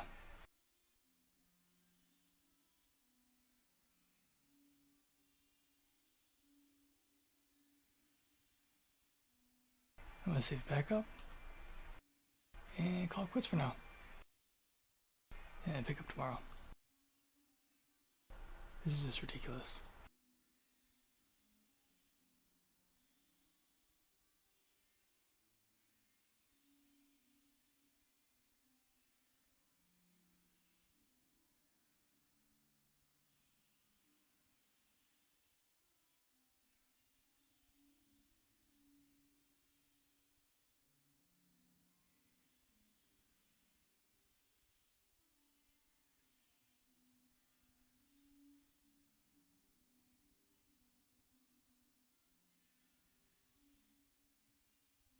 Check the runs.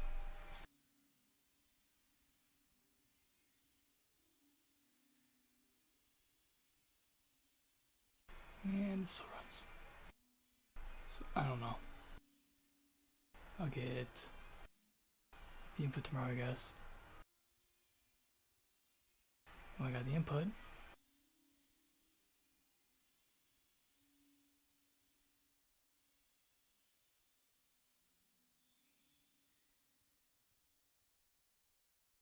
Then you can finally put this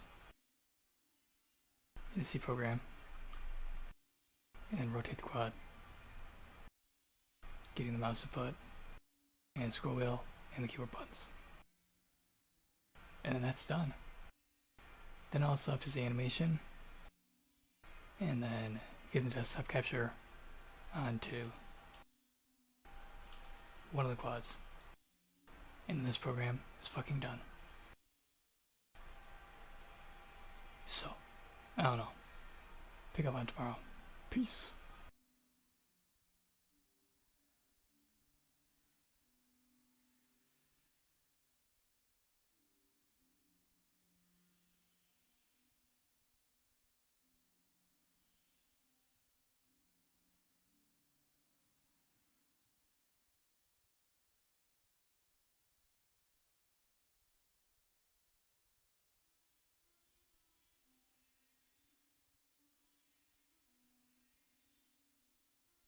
Function declaration, async generator declaration, and variable declaration bindings in global code for the associated realm. Global this value, an object, the value returned by this in global scope.